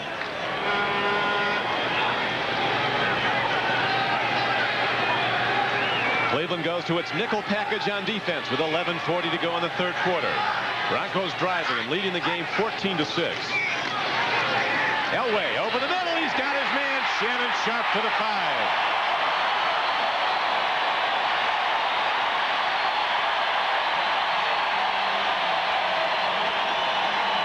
That is some play, Beasley. Shannon knows that this is a great catch. The throw is made before Shannon is open. That's the confidence that John has, and fingertip control down the middle of a defense, and that's a dangerous spot, folks. Shannon knows that he's going to get clobbered, and he pats himself on the back, and it's appropriate. That was a beautiful play. Shannon Sharp's caught 7 passes today. He has 40 catches for the season. Milburn runs on 1st and goal, and the Browns shut that down. Sharp unable to practice all week because of 2 sore knees and 2 sore ankles. But on game day, he looks like the all-pro that he is. Well, you know, the great ones answer the call. A bell rung somewhere. And Shannon Sharp answered the call. 2nd and goal arises for the Broncos. See if 2 wide receivers in the game and 2 running backs. Jerry Evans is in as the tight end now, set to the left. He's got a touchdown reception. Elway takes a look. He's got all day, and he hits the Broncos side. I think he was throwing that away, wasn't he? Yeah, he even threw it away pretty. He throws the ball away pretty. Throws it away hard. I mean, even a lucky fan wasn't going to get that. They're taking good care of him. He's been sacked a lot this season. He says right through the uprights. Broncos tried to run a pick play that time, but they couldn't get the guys open. 1 receiver breaking in, 1 breaking out.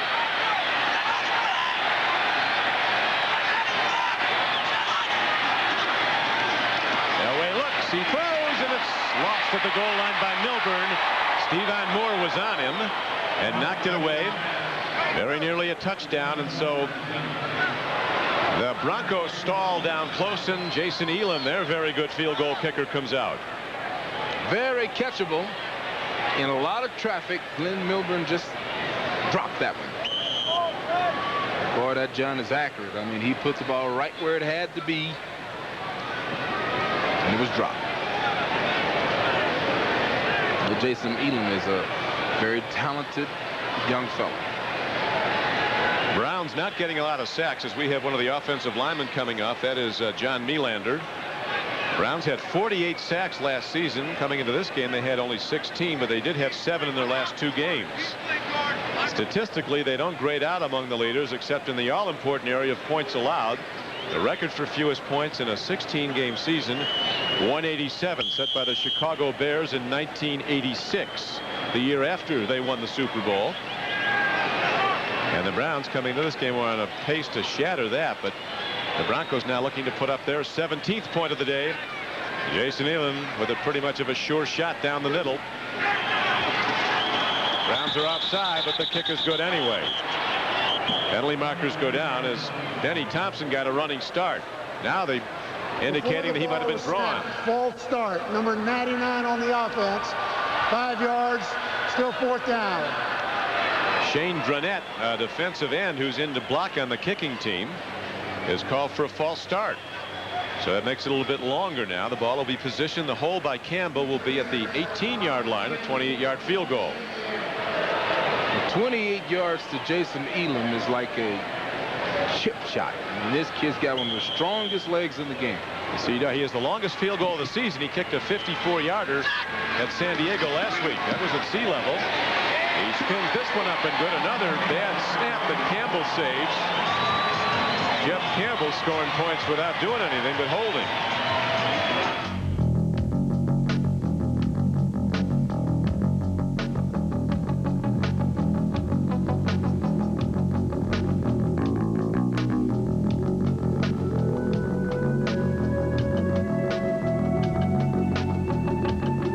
The 1995 Lexus Coupe.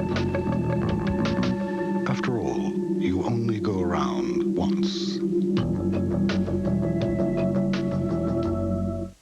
Every company has an Edwina, the planner, the organizer, the one who tracks your packages. Only today, she's out sick, and you have to track them yourself. Luckily, she uses UPS. Just pop in our tracking software and you'll know when your package was delivered and who signed for it in seconds. Now, if only you could use it to find the bathroom key.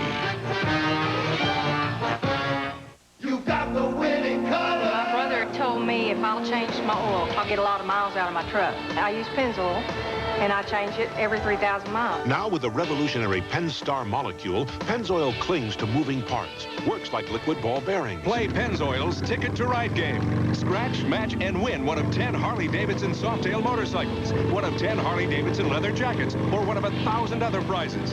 Get game cards where you buy Pennzoil or have your oil changed professionally with Pennzoil.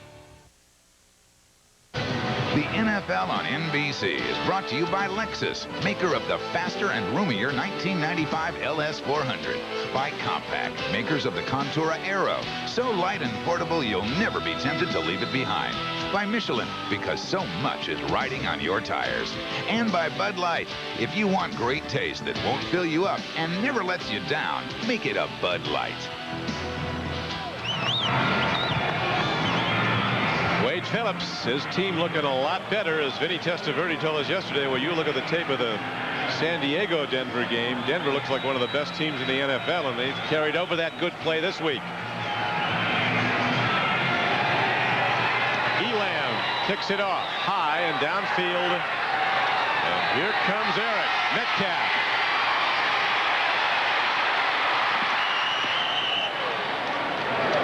NCAA track and field champion is a long jumper at Texas. Eric Metcalf turns the corner at Mark Rypien, talking to offensive coordinator Steve Crosby, ready to come out. Crosby talking about how aggressive this Denver defense. He said it was a different defense against San Diego. You know, you can see what they have done. I mean, this is a 0-3 at home versus San Diego. They played very well, allowing 1.9 yards per rush. It's the reason they were able to win the game, along with some help from 3 interceptions by Humphreys. But last couple of games, this team has started to wake up on defense. Rypien throwing a catch to the tight end Kinchin.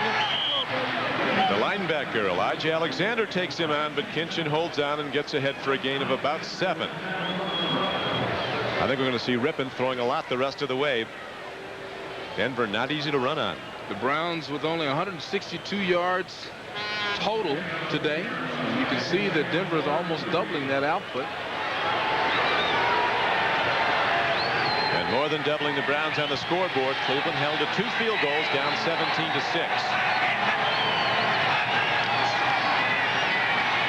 Rypien over the middle. Metcalf loses the ball.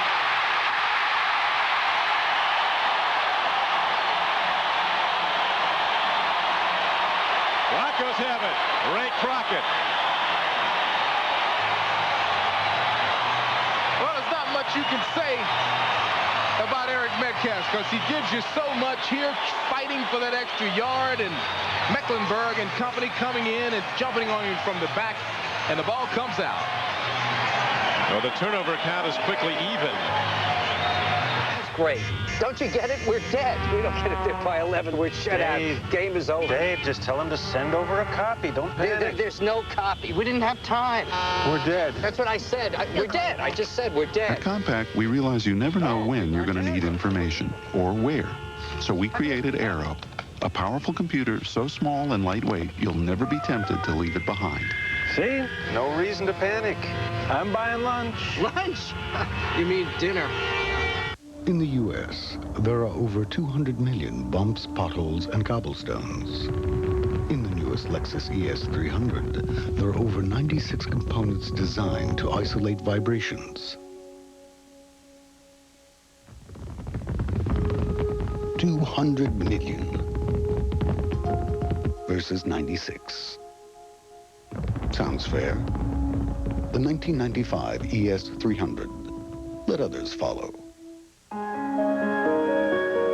With ITT Financial Resources, ITT's automotive division developed traction control, engineered advanced wiper systems, and pioneered anti-lock brakes. And we plan to invest $2.7 billion in the next 5 years to make cars even safer. If you've never thought about who makes the parts in your car, maybe it's time you did. ITT.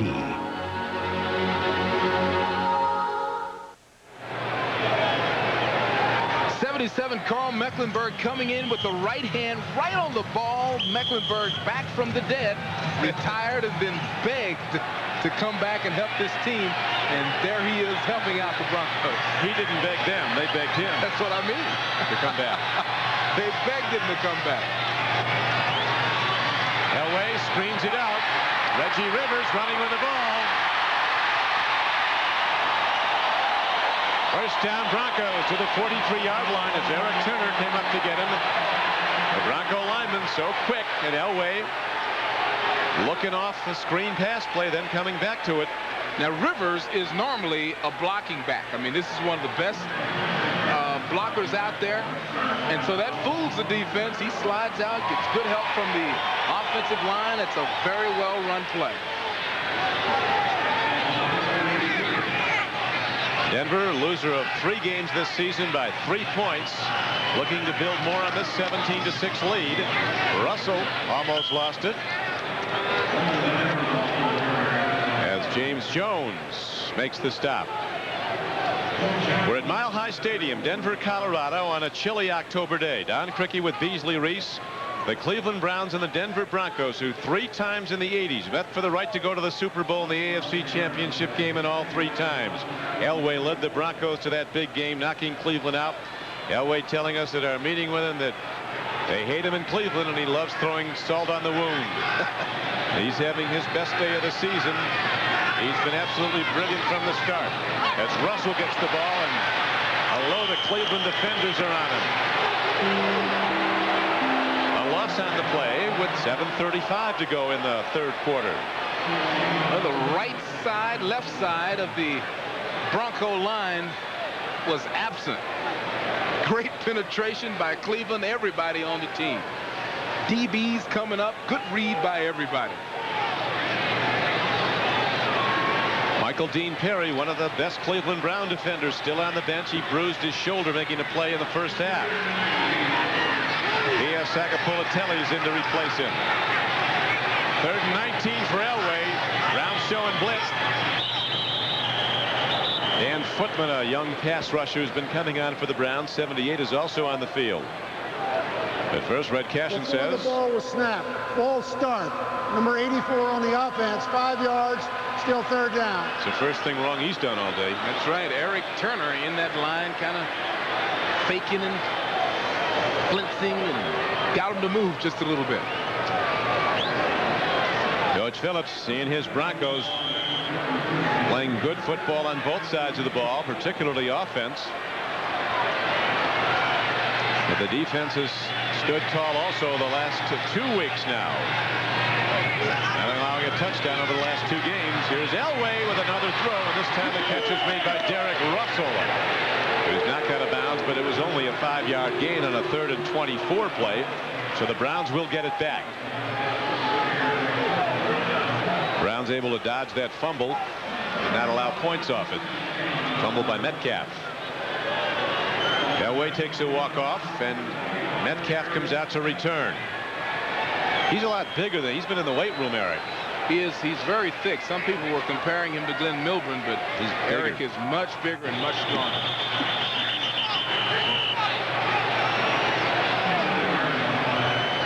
He and Michael Dean go at each other. They were in the room together. Michael Dean, you can't be a football player your size. They were in this big height debate. Yeah, False start. Number 94 on the offense. 5 yards. Still 4th down. These boys are getting a little sloppy out there. Eric Metcalf has a chance to atone for his fumble. And we have seen this guy absolutely create magic. And I'm sure he's a little fired up after that fumble. We asked him about the art of kick return. He said the key is to get to the wall as fast as you can. Cleveland sets up a return wall. He said also catching the ball cleanly. So you catch it cleanly, then break into a sprint and head for the wall. High kick. He moves over on it. Well done by Tom Ruin, the punter. Tremendous punt by Ruin. No return. As a Bronco is shaken up on the play. That was an absolute perfect kick. Burns. He put that 48 yards downfield and right on the sideline. Now that's the way you control. A punter can control a dangerous return man. Look where he puts this ball 48 yards later. Talk about squeezing down the field. The width of the field was like 6 inches. Was he out of bounds? That's what he's protesting. A break in the action with 6:22 to go in the third quarter. I'm bored. Let's count the palm trees again. Why are you looking at me like that, Iggy? You okay? Cut it out. You're weirding me, man. Stop looking at me like that, would ya? You're creeping me out. Cut that out, man. For the great taste that won't fill you up and never lets you down, make it a Bud Light. Iggy, you're gonna twist my head off. Iggy. The issue is breakdowns. Odds are your car will have one. But you don't have to be left stranded. Liberty Mutual Auto Insurance customers get membership in its roadside assistance program. One call and help's on the way. Anywhere, anytime. Let's hope you never need it. Liberty Mutual, facing the issues that face our customers. It will reshape attitudes and turn heads. It is smart. It's about style, inside and out. It's about safety, like dual airbags and meeting 1997 side impact standards today. It's about choice, 2 doors or 4 doors. These are the times. This is the car. It's the all-new Tercel from Toyota. NBC Tuesday on an all-new Wings. They just want to be alone. Then a special Tuesday episode of Friends. And why is an all-new Frasier the most hated man in town? We're still on the air. Then John loves her, but can he resist another woman's seduction? All-new Laura Kent, NBC Tuesday. The question is, where does he step out? Look at the balance. I don't know. Metcalf may have an argument there. Browns starting from deep in their own end now. Broncos chasing the runner and the ball. Dan Williams, a big defensive tackle from Toledo, and Ted Washington, who played at Louisville, thunder through. There's nothing more comfortable for a defense than to have them pinned back there. It's like sharks in blood. They can turn loose 98 yards before there's any problem, and they just come in and make a good play. The Browns badly in need of a big play downfield now. Rico Smith comes wide to the left, lower right portion of your screen. Metcalf in motion, Rypien throwing from the end zone, tip ball. Simon Fletcher got it. Number 73 makes another play. Simon, the proprietor of a restaurant here in Denver called the Dog House. Cleveland, he says, has the dog pound. Well, Simon's got the Dog House. He's got a couple of them up and running, and he plans to put them all over the area. He said he can see a light at the end of his career. Light at the end of the tunnel, so he's, diversifying a bit. Keep knocking down those balls, he can keep playing. This is his 11th year.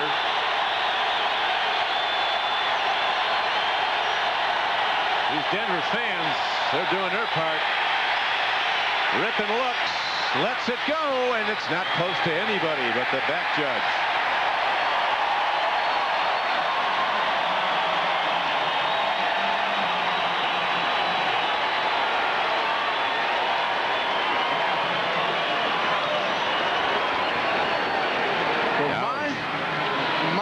Swing in field position. All Glyn Milburn has to do is catch this ball, and they're at midfield. Any type of return and they're in field goal range. Major opportunity for them. Tom Tupa, against a lot of pressure, steps up. He hits a long spiral that drives Milburn back to the 50. And the Browns with Benny Thompson leading the charge, and Randy Baldwin hemming him in. Kinchin was also on the play, and the Broncos have it when we come back to Denver. It will open your eyes and turn heads. It is smart. It's about getting more power and better handling, more miles per gallon, and more style. inside and out.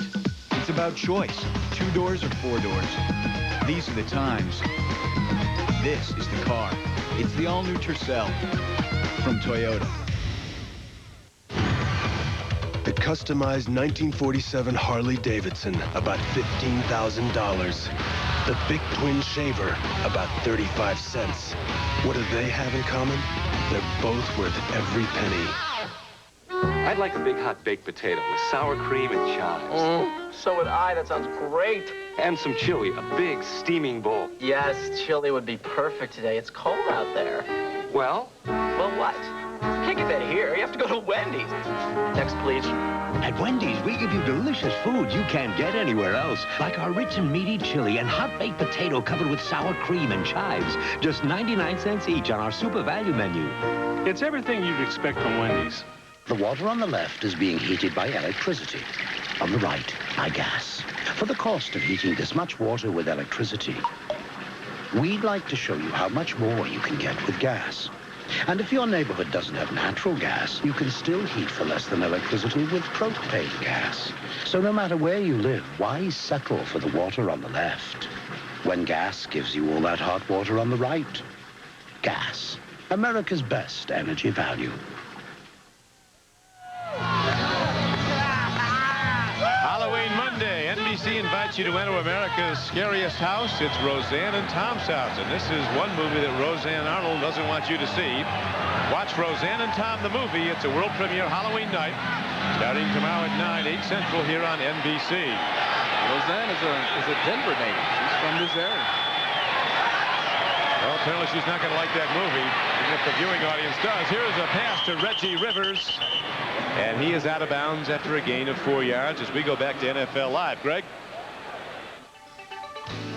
Down at Foxborough, Dan Marino has thrown his league-leading 18th touchdown pass of the season. This a 7-yarder to Keith Byers.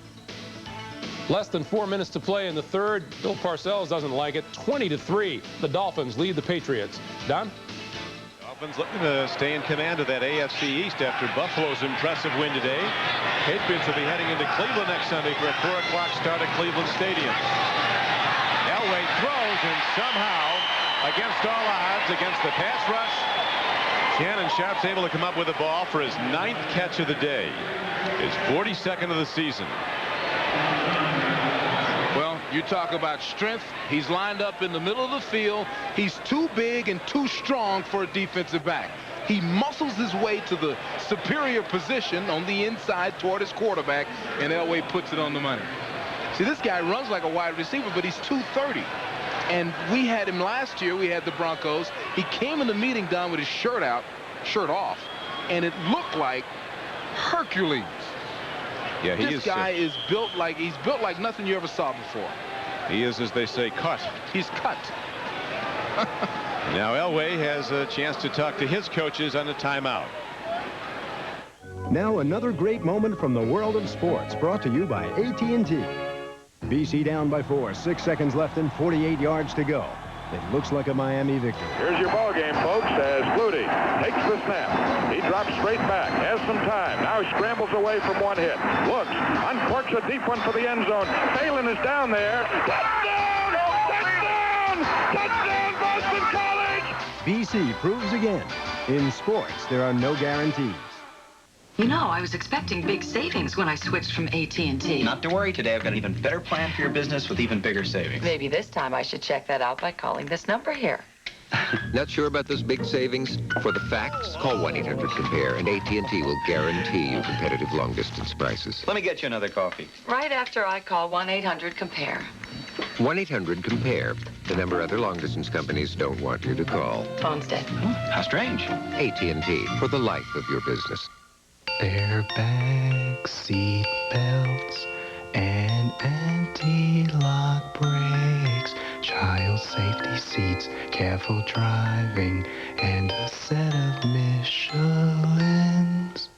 Today's engines need Castrol GTX, the motor oil that provides maximum protection against viscosity and thermal breakdown. Because if your oil breaks down, what's next? Castrol GTX, engineered for greater protection against breakdown. Next Sunday at 12:30 Eastern, a great doubleheader on NBC. Natron Means and the San Diego Chargers take on the Atlanta Falcons, or the Colts face the Dolphins. Then, Bledsoe and the Patriots meet the Browns, or the Jets host the Bills. We're ready to take a bite out of the Big Apple. Or regional action next Sunday. Back to Denver. The Broncos with Elway having completed 24 of 28 passes for 247 yards. Now go to third and less than a yard. Leonard Russell straight ahead. First down as the linesman comes in. And the mark is inside the 35-yard line, which would make it a first down. Well, apparently it's going to be close enough to mark. Frank Stamms makes the stop. And while they measure, we'll go back to New York to Greg Gumbel. Greg? All right, Don, at Indianapolis, Denver fans will remember Mo Lewis returned to John Elway interception for a touchdown. He does it to Don Majkowski here. 18 yards with a 2-point conversion. The Jets move to within 3, 21-18 in the third. Don? Jets inching back into it. They've had problems with the Colts, although they beat them earlier this season at Giant Stadium. And the Broncos do indeed get the first down on the carry by Leonard Russell. So the ball position right at the Cleveland 35-yard line. 3:55 to go in the third quarter. Clock running. Denver in command of the game, 17-6.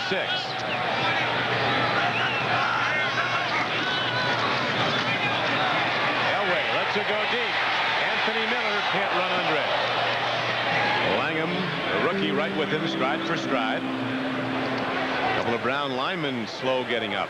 Antonio Langham told us in our meeting, he said they're going to put Miller on me and they're going to test me with their #1 gun. That's very good position. Ball overthrown. Langham squeezed him into the sideline, and then he's done a good job today. He has not been victimized at all. And he talked about how Elway in his mind is a legend, and he can measure how good he is or how he's coming along by how well he does trying to defend the passes of Elway. So far he's doing okay. 2nd and 10, Denver.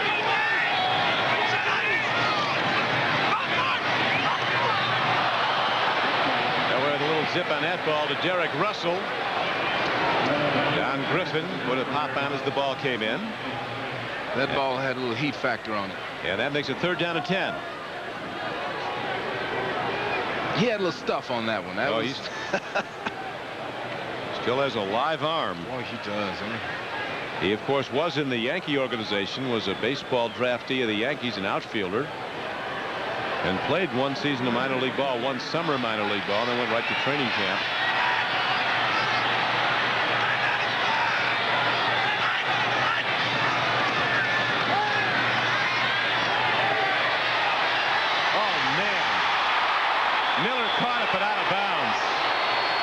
A thing of beauty for the Denver Broncos. It was pretty. Even though it was out of bounds, it was pretty. Look at the end of this. Just a little bit too much. Oh, I love it when they do that. John lets it up so pretty. Miller in a foot race down the sideline. That is gorgeous. High and outside, where the only person who has a chance at it is his own teammate.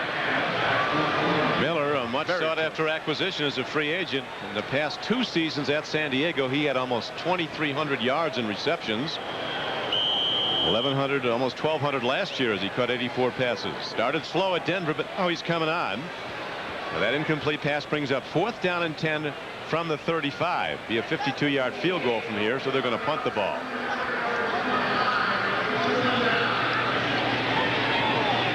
Tom Ruin, who hit that beauty, that 48-yarder that pinned Eric Metcalf the last time, will try to pin him again and make the Browns go the long field.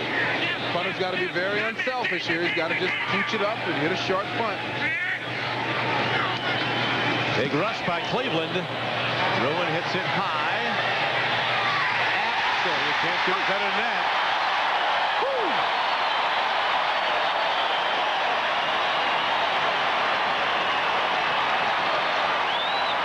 Charles Swan, a special teams expert, gets under the ball. Can you say perfect? Very few things are perfect in football. This is a thing of beauty. Straight up, it had an angle on it where it was drifting back away from the end zone when it was coming down. See how he has to scoot forward? It's beautiful. And the eyes of the Browns, it isn't. It's a Halloween nightmare. Hey, I just like to see the athletes play. No, that was a perfect execution. I don't care who's doing it. I just like to see great plays, and that was a great play.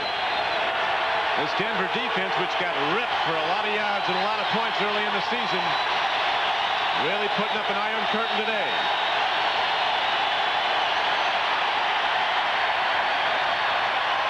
And Rypien takes a timeout. Cleveland was missing some personnel.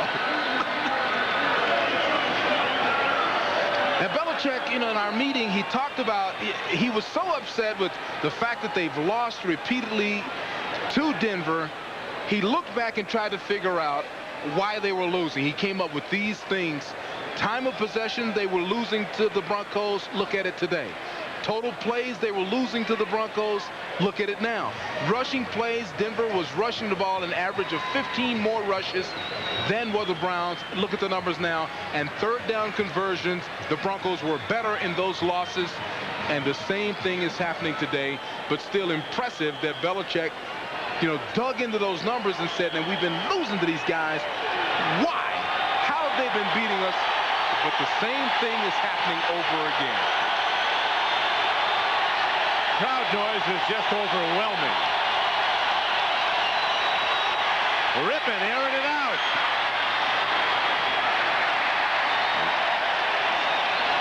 Alexander running a deep pattern but wasn't looking back. He went the other way to Rico Smith, who was running an out pattern. That brings up 2nd down and 10 for the Browns with 3:19 to go in the third quarter. If that is a strategy, it's not a bad one. Sometimes when you're backed up like this, you air one out. It scares the DBs a little bit. They back up. And if that was the strategy, this time we should see a nice little play underneath.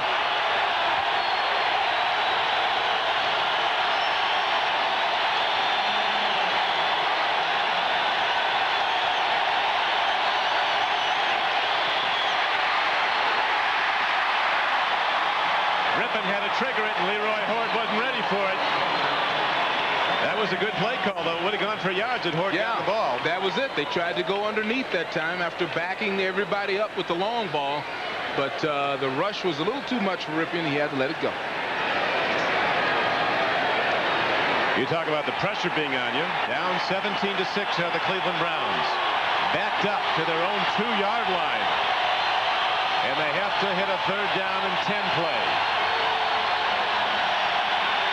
Look for Metcalf over the middle. Rypien takes a look. Throws to Metcalf.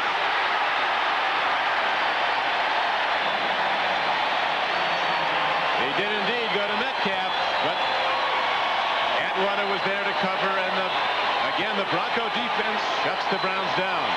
That was a very dangerous throw. Dangerous throw. On the waggle, you see Atwater seeing an opening and running through it, and basically Rypien just got rid of it and almost got rid of it to the wrong person.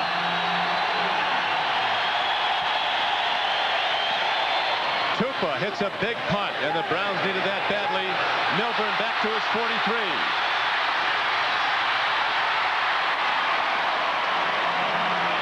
Runs it back to the Cleveland 42, where Ernest Biner makes the knockdown.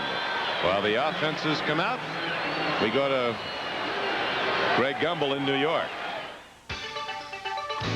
All right, down in San Diego, the Chargers fell behind early in this game, have scored 21 unanswered points. Natron Means 5 yards and a touchdown, but they've lost quarterback Stan Humphries with a dislocated left elbow. 5 minutes to play in the third. Chargers lead at 21-7, Don. Man, thank you, boy. That's a dislocated left elbow. Oh, wow. That's a long injury, isn't it? Oh, yeah. I mean, the good thing is not his passing arm. He's a tough guy. Maybe it doesn't knock him out too long because he doesn't throw with that arm, but that's a tough injury. 12-year veteran John Elway, who's run a surgically precise offense today, setting his team on 1st and 10, ready to throw, looking downfield, swings it out. Rivers.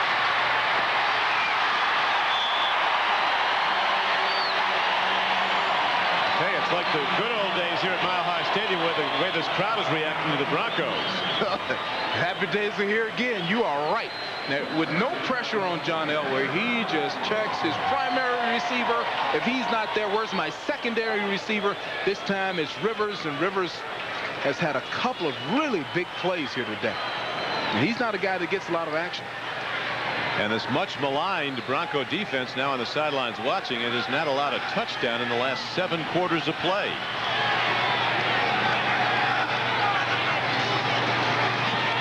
Russell. Big guy, when he comes at you, he comes hard. Well, Pepper Johnson with the shoestring tackle away from a lot of trouble that time. Look at the ticker and the numbers coming in from games around the NFL. Detroit rallying to beat the Giants in an overtime game. Philadelphia, one of the big surprises.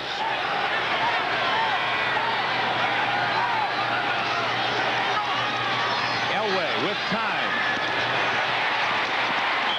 Leonard Russell makes the catch. He hasn't caught many today, just one, but that's his 29th catch of the season. Play calling is being mixed around very nicely. See a sideline pass to the left, come back with one in the flat to the right, over the middle to Shannon Sharp, down the sideline to Anthony Miller. The ball has been all over the place. Elway, who's had trouble with his protection this year, has not been sacked today. That's been a big factor in his executing this offense so brilliantly. Reggie Rivers runs wide. And he's taken down at the 25-yard line. Don Griffin got him. Everybody figuring in the offense now. Elway spreading the ball around and off, both running and passing. Rivers has done a great job today. He's a super writer. Over the last few years coming here to Denver, I've read some of his articles. I mean, he has a unique writing style that's very interesting. He's a good runner today. And a good blocker. He's absolutely very serviceable back. Doesn't get a lot of carries. Second down comes up for the Broncos. Second down and 5 as they're challenging again, leading Cleveland 17-6 in the third quarter. Elway lets it go. Boy, the Browns separate that receiver from the ball. Stevan Moore puts a big hit on Anthony Miller. Antonio Langham was also on the play. Well, this is one of those situations that you're faced with every now and then. He gets on the inside of Antonio, but Antonio knows he's got inside support, and pow! I mean, if this is a Batman series, you'd put the word pow up. Boom! And that brings up third down and 5 for the Denver Broncos as the third quarter is down to 43 ticks. 43 seconds left to play in it. They got to put some pressure on John this time.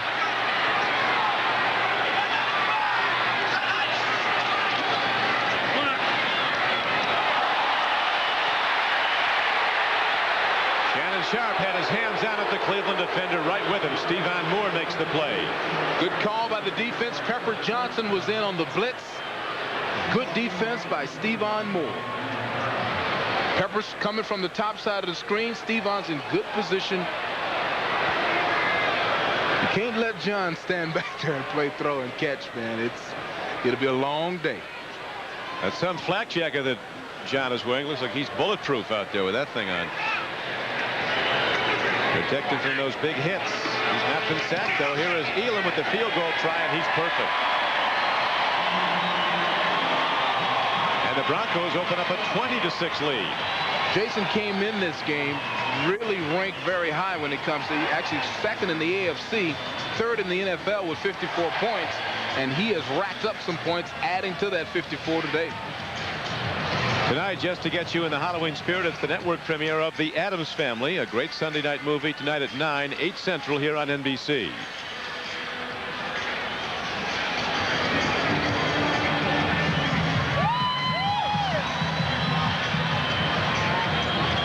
The Broncos got something to prance about today.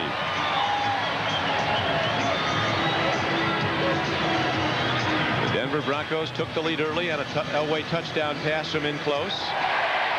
Cleveland with a couple of Matt Stover field goals, got to within a point, made it 7-6, but since then Denver has dominated offensively and defensively, and the Broncos are holding to a 20-6 lead. 34 seconds to go in the third quarter. Jason Elam ready to kick it off. Randy Baldwin and Eric Metcalf back for the Browns.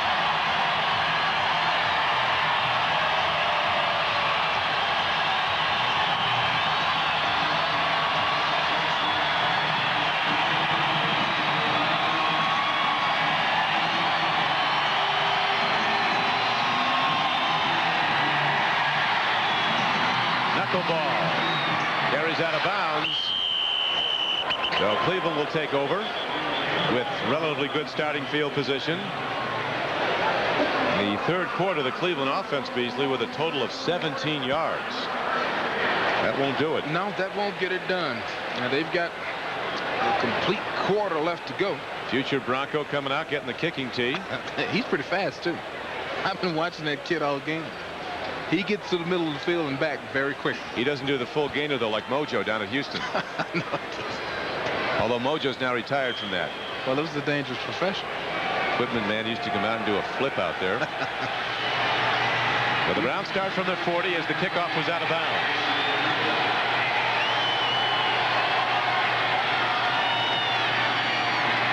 Rypien throws and out Tanner, and he gets his man, Keenan McCardle, who spins off a tackler and runs ahead for a 15 or 16 yard gain on the play and a first down for the Browns. Bradford and Atwater were the tacklers. Keenan very happy with the end of this play. I mean, it's just a regular old route. Rypien puts it there, but watch the duck and tuck. That got him 5 extra yards. The old duck and tuck. That old duck and tuck. They need more of those, though. McCardle, a good wide receiver, doesn't get a lot of time out of Nevada, Las Vegas.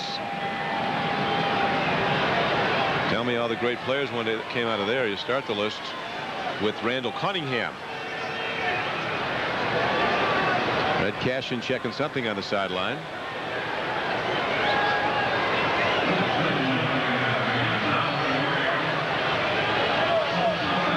Somebody's down there on the sideline. Is it one of the officials? No, it's a player. Ronnie Bradford shaken up.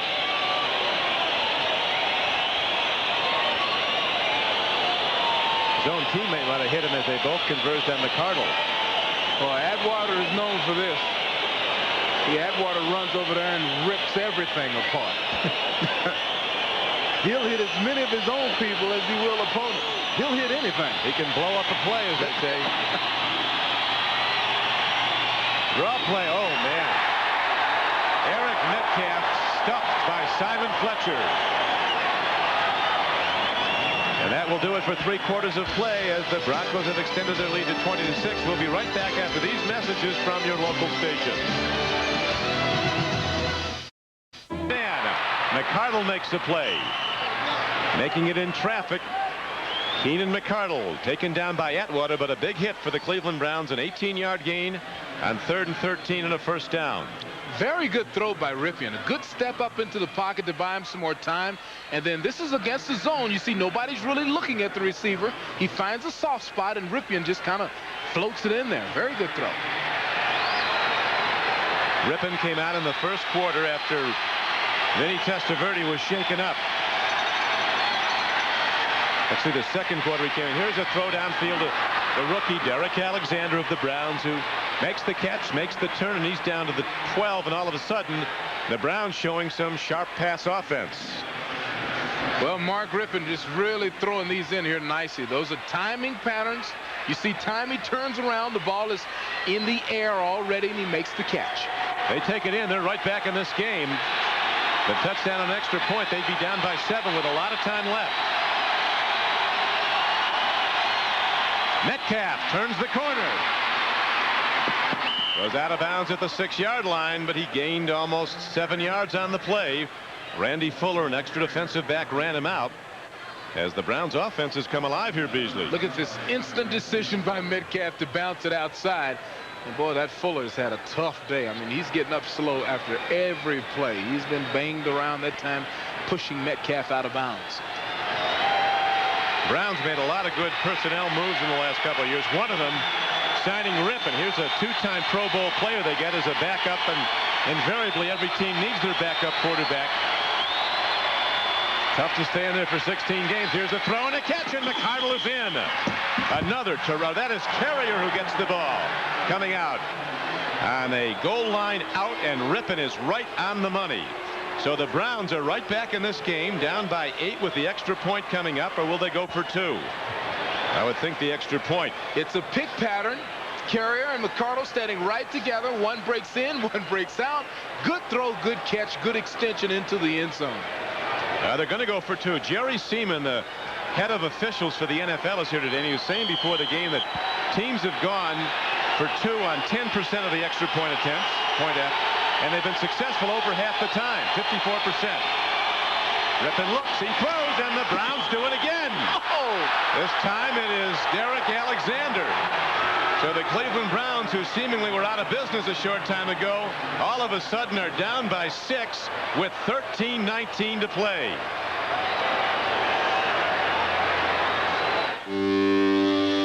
Intel Inside Pentium processor symbol to get the best performance for all your PC software. By Pennzoil, the motor oil that works like liquid ball bearings. And by Coca-Cola Classic, always the real thing, always Coca-Cola. Don Criqui with Beasley Reese back at Mile High Stadium, where the Browns have rallied on some well-done throwing by Mark Rypien, who hit for the touchdown to Carrier, and then for the 2-point conversion to Alexander. And the Cleveland Browns are down by just 6 points, 20-14. The Broncos now get the ball as Stover kicks off for Cleveland. Buster Butler by Note takes the ball straight ahead. He broke the initial crust and then got the ball to the 25. You know, when you're looking at man for man on defense, you create traffic problems. Look how close the receivers are together on the touchdown. Carrier breaking out, one receiver going in, and then the stretch, the effort at the end. And then on the gutsy extra point call, the 2-point call, another receiver, the young Alexander, watch him reach. Yeah, one hand over. That's the touch. That's the extra point, the extra 2 points. And what a play. They're in this game. In it big time. Let's see what Elway and the Broncos do now. They go right to the shotgun. John wants yards. He's going long. Oh, he's almost pipped. Eric Turner, the Browns free safety, who could be headed for the Pro Bowl, had his hands on it and lost it, and so despondent as Eric that he took his helmet off and slammed it down. Turner reads this perfectly. He's on the run before the ball is thrown, and if it wasn't for the flash of the receiver and the defender in his face, he would have brought that one in. That's a great break on the ball. Look at that. See, that's covering some range. He has 4 interceptions this season to lead the Browns. Does number 29. 2nd and 10 now for Elway and the Broncos. To the run. Milburn breaks it. Glyn Milburn is ahead for a gain of 15 yards and a first down. Well, there was nothing there. This play was a personal creation of Milburn. And a Bronco is knocked out cold on the field. Elway went over to him and quickly signaled to get people out to help. Glyn Milburn putting on moves, dekes and fakes, and he's ahead for 15 yards on a 2nd and 10 play. So while the injured Broncos attended to, we'll take a break here at Mile High Stadium. What's this? You can hear it. Brian Habib seems to be in good shape now. He's walking off. He looks like he'll be back. And we're told good news on Michael Dean Perry's shoulder. They x-rayed it, and the x-rays were negative. He could return to the game. Well, I'll tell you, when he hit Habib, he went to the fetal position. That was a knockout. Yeah, that's how stunning that shot can be.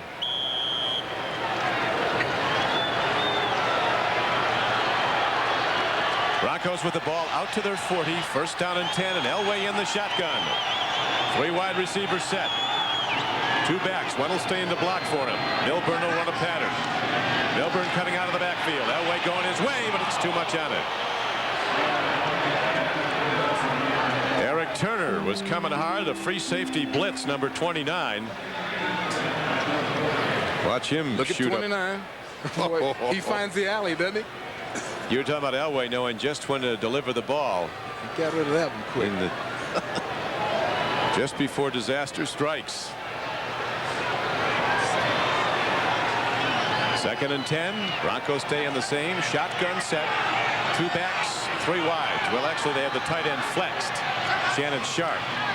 He's running it out. Elway fires up. Oh, this is could go the distance. Derek Russell on the run. They get him, but they get him inside the 5-yard line. Now the officials coming up and rule that he stepped out of bounds at the 17-yard line. A quick out, one-on-one coverage, and Russell beats it. Well, it's the old dunk and tuck again. Watch the dunk, tuck it in, and it's a foot race. And boy, you got to be fast to run this guy down. 47-yard play. You can see him he kind of ran out of gas a little bit. See if we can pick up where Russell steps out of bounds. Right there, just that left foot on a push-in, steps on the edge of the white. 47-yard play. Leonard Russell running wide, and there's not much there for him as the Browns string him out. Frank Stamms coming across, number 50. Also running over there was Stevan Moore. Antonio Langham was the cornerback who was victimized. Elway throwing those fastballs out on the flank. Now the Browns defense being challenged. A lot of time to play. 11:56 to go and the clock is running. The Browns down 20-6 rallied their last possession to make it 20-14 with a touchdown and a 2-point conversion. But now Elway has the Broncos in scoring position again.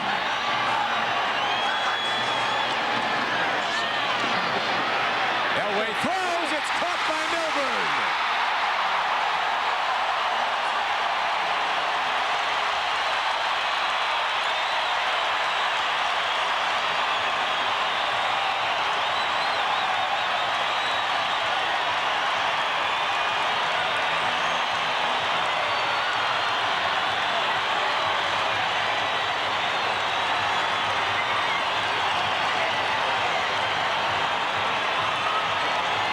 With a scoring strike from 18 yards out to Glyn Milburn, and now the Broncos will go for 2 to try to make it a 28-14 lead.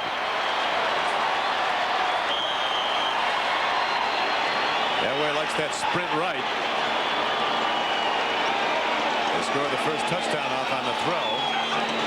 Elway sprints right. He throws, and he's not there. So it's 26-14. Anthony Miller was in the general area of the ball, but not close enough.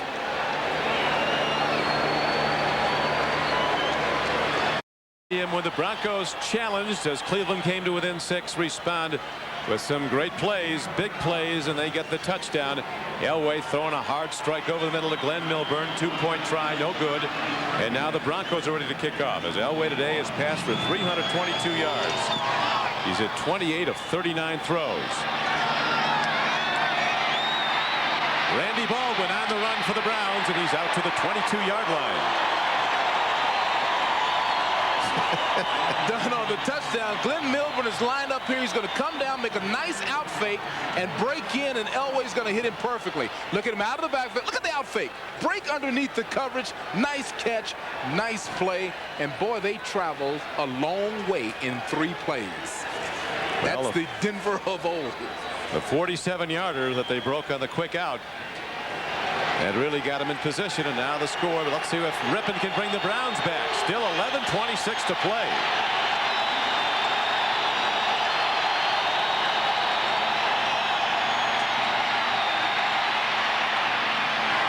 Rypien looking at Metcalf, and Mark Carrier also in the area. Incomplete. Ray Crockett defending. It brings up 2nd down and 10.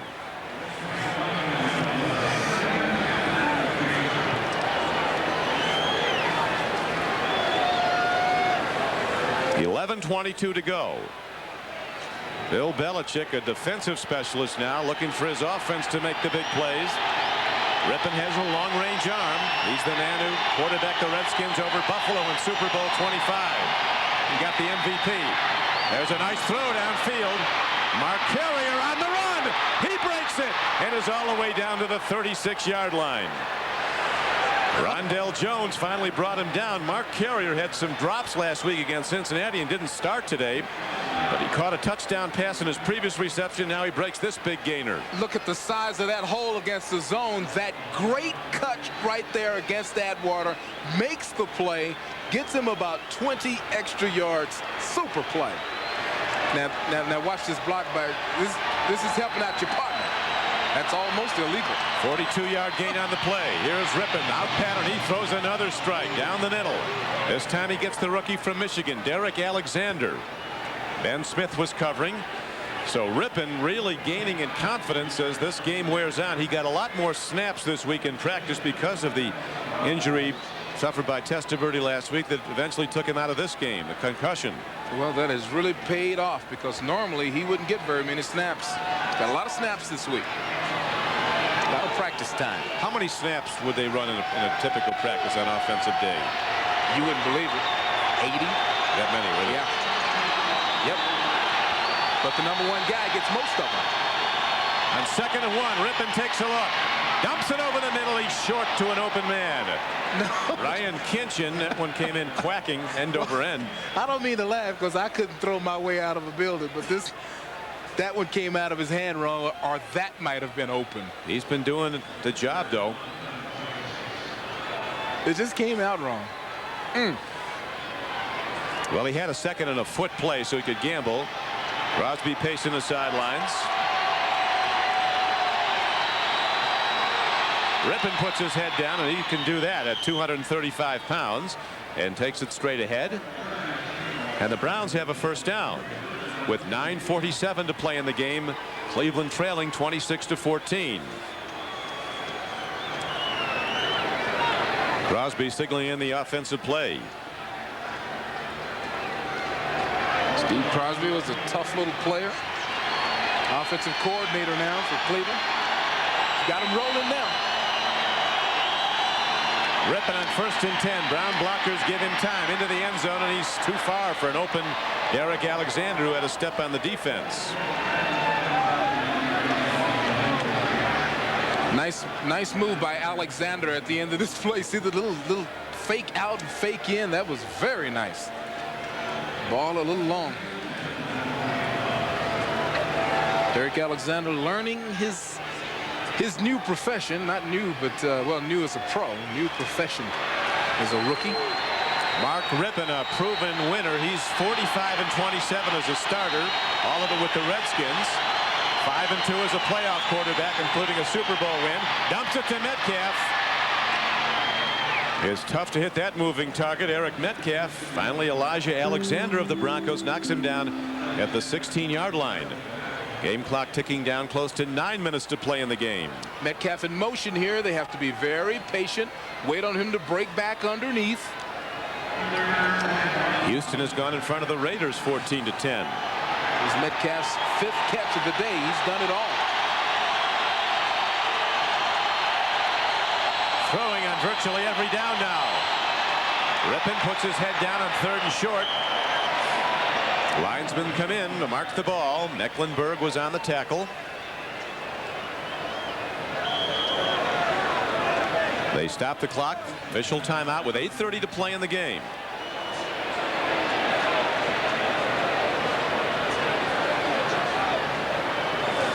Mark Rypien out of Washington State in his 8th year in the NFL. Signed as a total free agent, unrestricted with the Browns last May. Everything about him's been good. He is career 80+ quarterback rating and a proven winner, as mentioned, but he was under a lot of duress in Washington when the Redskins started to tail off, and it's only gotten worse this season since he's left.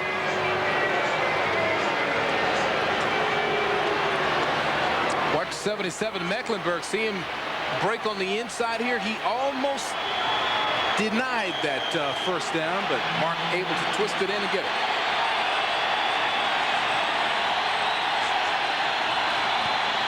Rypien rolling, takes a look, pump fakes, he goes to Keenum. Oh, what a foul that was. Is there no penalty? There's none. Oh boy, those some tough DBs. You talk about some head hunting. Look at Mark Carrier. He's wondering, what is this? Watch this again. He literally gets clotheslined.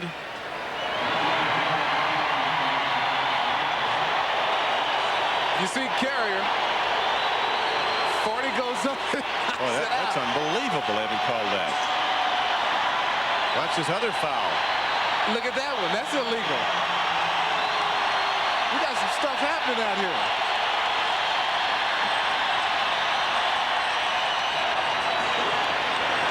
Well, Rypien and the Browns ready to regroup. You've got the winning color. It's 2nd down and 10. Rypien pitches. Here's Metcalf. Darting and moving and going out of bounds inside the 15-yard line.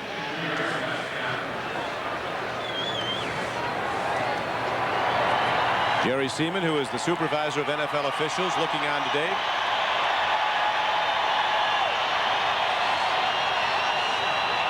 There's Jerry up in the catbird seat now, a long-time referee and a very good one. Yeah, I think he just saw a couple of bad calls, especially Ben Smith taking one receiver out. And then Atwater at the other end pounding one down before the ball got to him. Rypien looks, he takes, he fires, it's almost intercepted by Atwater. Brian Kinchin, the tight end, was the intended receiver, and now what do the Browns go to Beasley? With 7:47 to go and down by 12 points, 26-14, 4th down comes up. Well, they've got to go for it in my mind. That's a great break by Atwater, number one. I think their determination has to be they've got to guess whether or not Denver's going to be in man-for-man or zone. If they're in man-for-man, they want to create traffic problems with motion and pick plays. If they're in a zone, they want to throw it underneath and hope that somebody can run it in. We can tell by the play whether or not they're expecting man-for-man or zone. 4th down. Rypien throws. Incomplete. McCardle was open.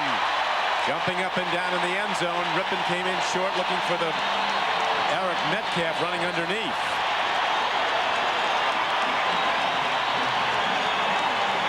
So the Browns fail on 4th down. He's got a little pressure on him. He really didn't have time. He had to try to throw it on time.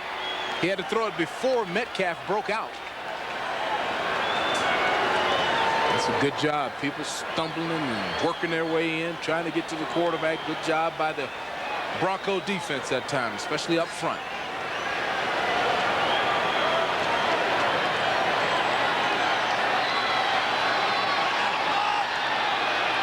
Elway and the Broncos set to go now. 1st down and 10. To the run to Reggie Rivers. And he's out across the 15-yard line. Out to the 17 with 7:35 to play as we go back to New York. Greg? All right, Don, in Los Angeles, Houston quarterback Billy Joe Tolliver has run for a touchdown. He throws 7 yards to Haywood Jeffries here. Houston leads the Raiders 14-10, less than 3 minutes to play in Los Angeles. Don? Wow. Houston's been coming close. Maybe they'll pull it out. Broncos now aligned with 2nd down and 5 coming up at their 17-yard line.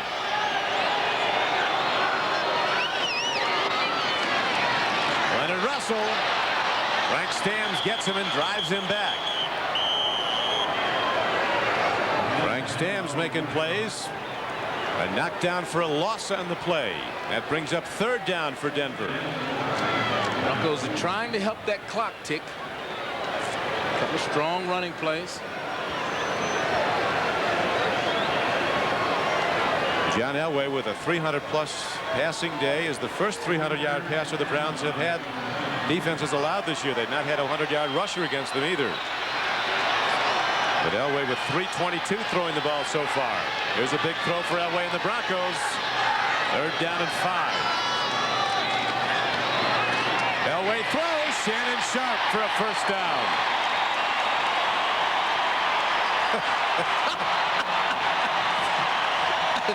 I believe that means the drive continues. This is a man who delivers the goods. Yeah, imagine if his ankles and if his knees felt good today. 7th round draft choice out of Savannah State. His brother, of course, is the All-Pro Sterling Sharp from Green Bay. What a steal. Look, the muscles hanging everywhere. And he's using all of them today. His muscles get in the way of his muscles. First and 10. Elway looking to run the ball. Reggie Rivers turns it wide. Browns shut it down. Gain of 2, but the Broncos running the clock with a 12-point lead. 5:25 to play in the game and the clock running. This is how it looks the rest of the way for the Denver Broncos. They go against the Rams at Anaheim next week, and they come home to play Atlanta, Seattle, and Cincinnati. They could go on a run right now. November looks good. They need to be strong before they get to December. Look at December. Yeah, I'm afraid that I'm not. December is frightening. Kansas City, San Francisco, they need to get hot now. They've been hot today. Elway, they finally get him. First sack of the day. As the Brown pass rushers, led by Anthony Pleasant, crush the pocket. Rob Burnett also coming. Two ends crush the pocket, and the knockdowns at the 20 brings up third down. Well, John saw something there, didn't like it, and that extra pump will get a lot of quarterbacks in trouble. John sort of conceded that one and went down on his own. But the clock continues to tick down. 4:35 to play. Brown defense fighting to get the ball back. Wade Phillips and his Broncos looking to run it. Elway will be throwing on 3rd and 14. A pitch forward. That's a pass. He goes to Leonard Russell. He breaks it. Out to the 40-yard line. A completed pass, albeit underhanded, but it was forward. Well, it's a dangerous play, but they pull it off well. Nice little pop right into his chest, and then the rest is just good running. So the Broncos, offensive coach Jim Fassel, go to their bag of tricks and get the big play on 3rd down on 3rd and 14. They get a first down toss to Leonard Russell. The ball is out to the 41-yard line with 4:03 left to go in the game. And another Bronco is down on the near sideline.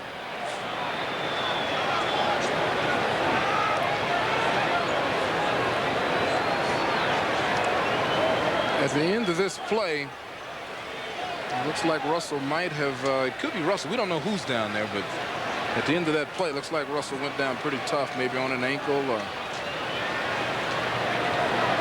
even at the end, maybe rolling over on his shoulder or his head.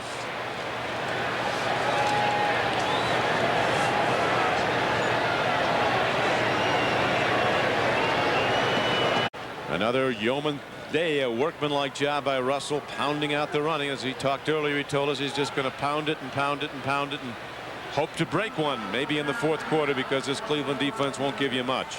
Now, John Elway has been unbelievable today. 30 of 41, 349 yards and 2 touchdowns. The guy has been on the money.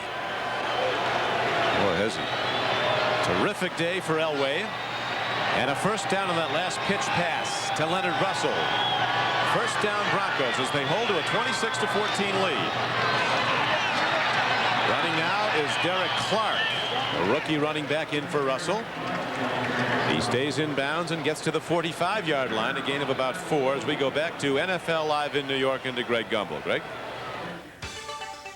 All right, Don, in Los Angeles from the 11-yard line, Jeff Hostetler of the Raiders rolls to his right. He'll put this one up into the end zone, and Timmy Brown will come down with it. With the extra point, the Raiders have regained the lead over Houston, 17-14, a minute 50 on the clock. Don and Beasley.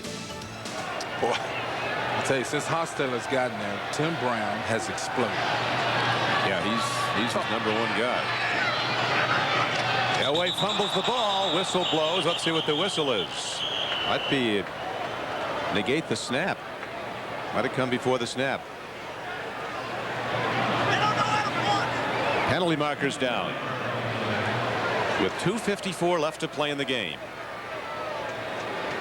Before the ball was snapped, false start on the center. 5 yards, still 2nd down.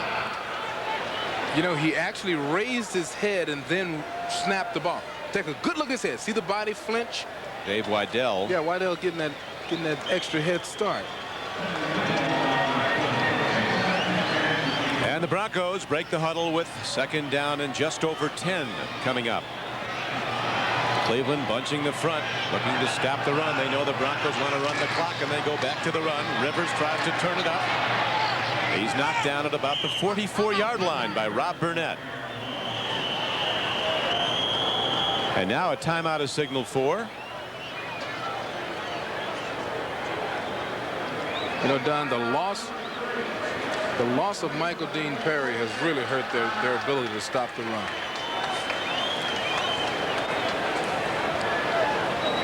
Next Saturday, don't miss the Breeders' Cup live from the home of the Kentucky Derby, Churchill Downs. Undefeated 2-year-old filly Flanders. Also in the field this year is this year's Preakness and Belmont Stakes winner Tabasco Cat and the turf specialist Lure. They headline the thoroughbred schedule to compete in the 7-race Breeders' Cup card. It's the richest day in racing. The 11th running of the Breeders' Cup next Saturday live at 1 p.m. Eastern on NBC Sports. Finals coming in. Minnesota has just laid waste to the Buccaneers down in Tampa Bay, 36-13. Indianapolis has gone up on the Jets in the 4th quarter, 28-18. Now Esiason's thrown for a touchdown to make it 28-25. Michael Dean Perry still on the sidelines. San Diego just routing the Seattle Seahawks 35-7. Those games still ongoing. Elway on 3rd down and a long 6. Milburn runs. He breaks it. Milburn is all the way down to the 38-yard line. That young man has made quite a contribution today. Every facet of the game, special teams, as a running back, as a receiver. Look at those skip cuts. You see, this is speed right here. Good blocking downfield by his wide receivers. It's been a good total team effort by the Broncos on offense and defense. Look at people downfield. Shannon Sharp pushing people around. Good job.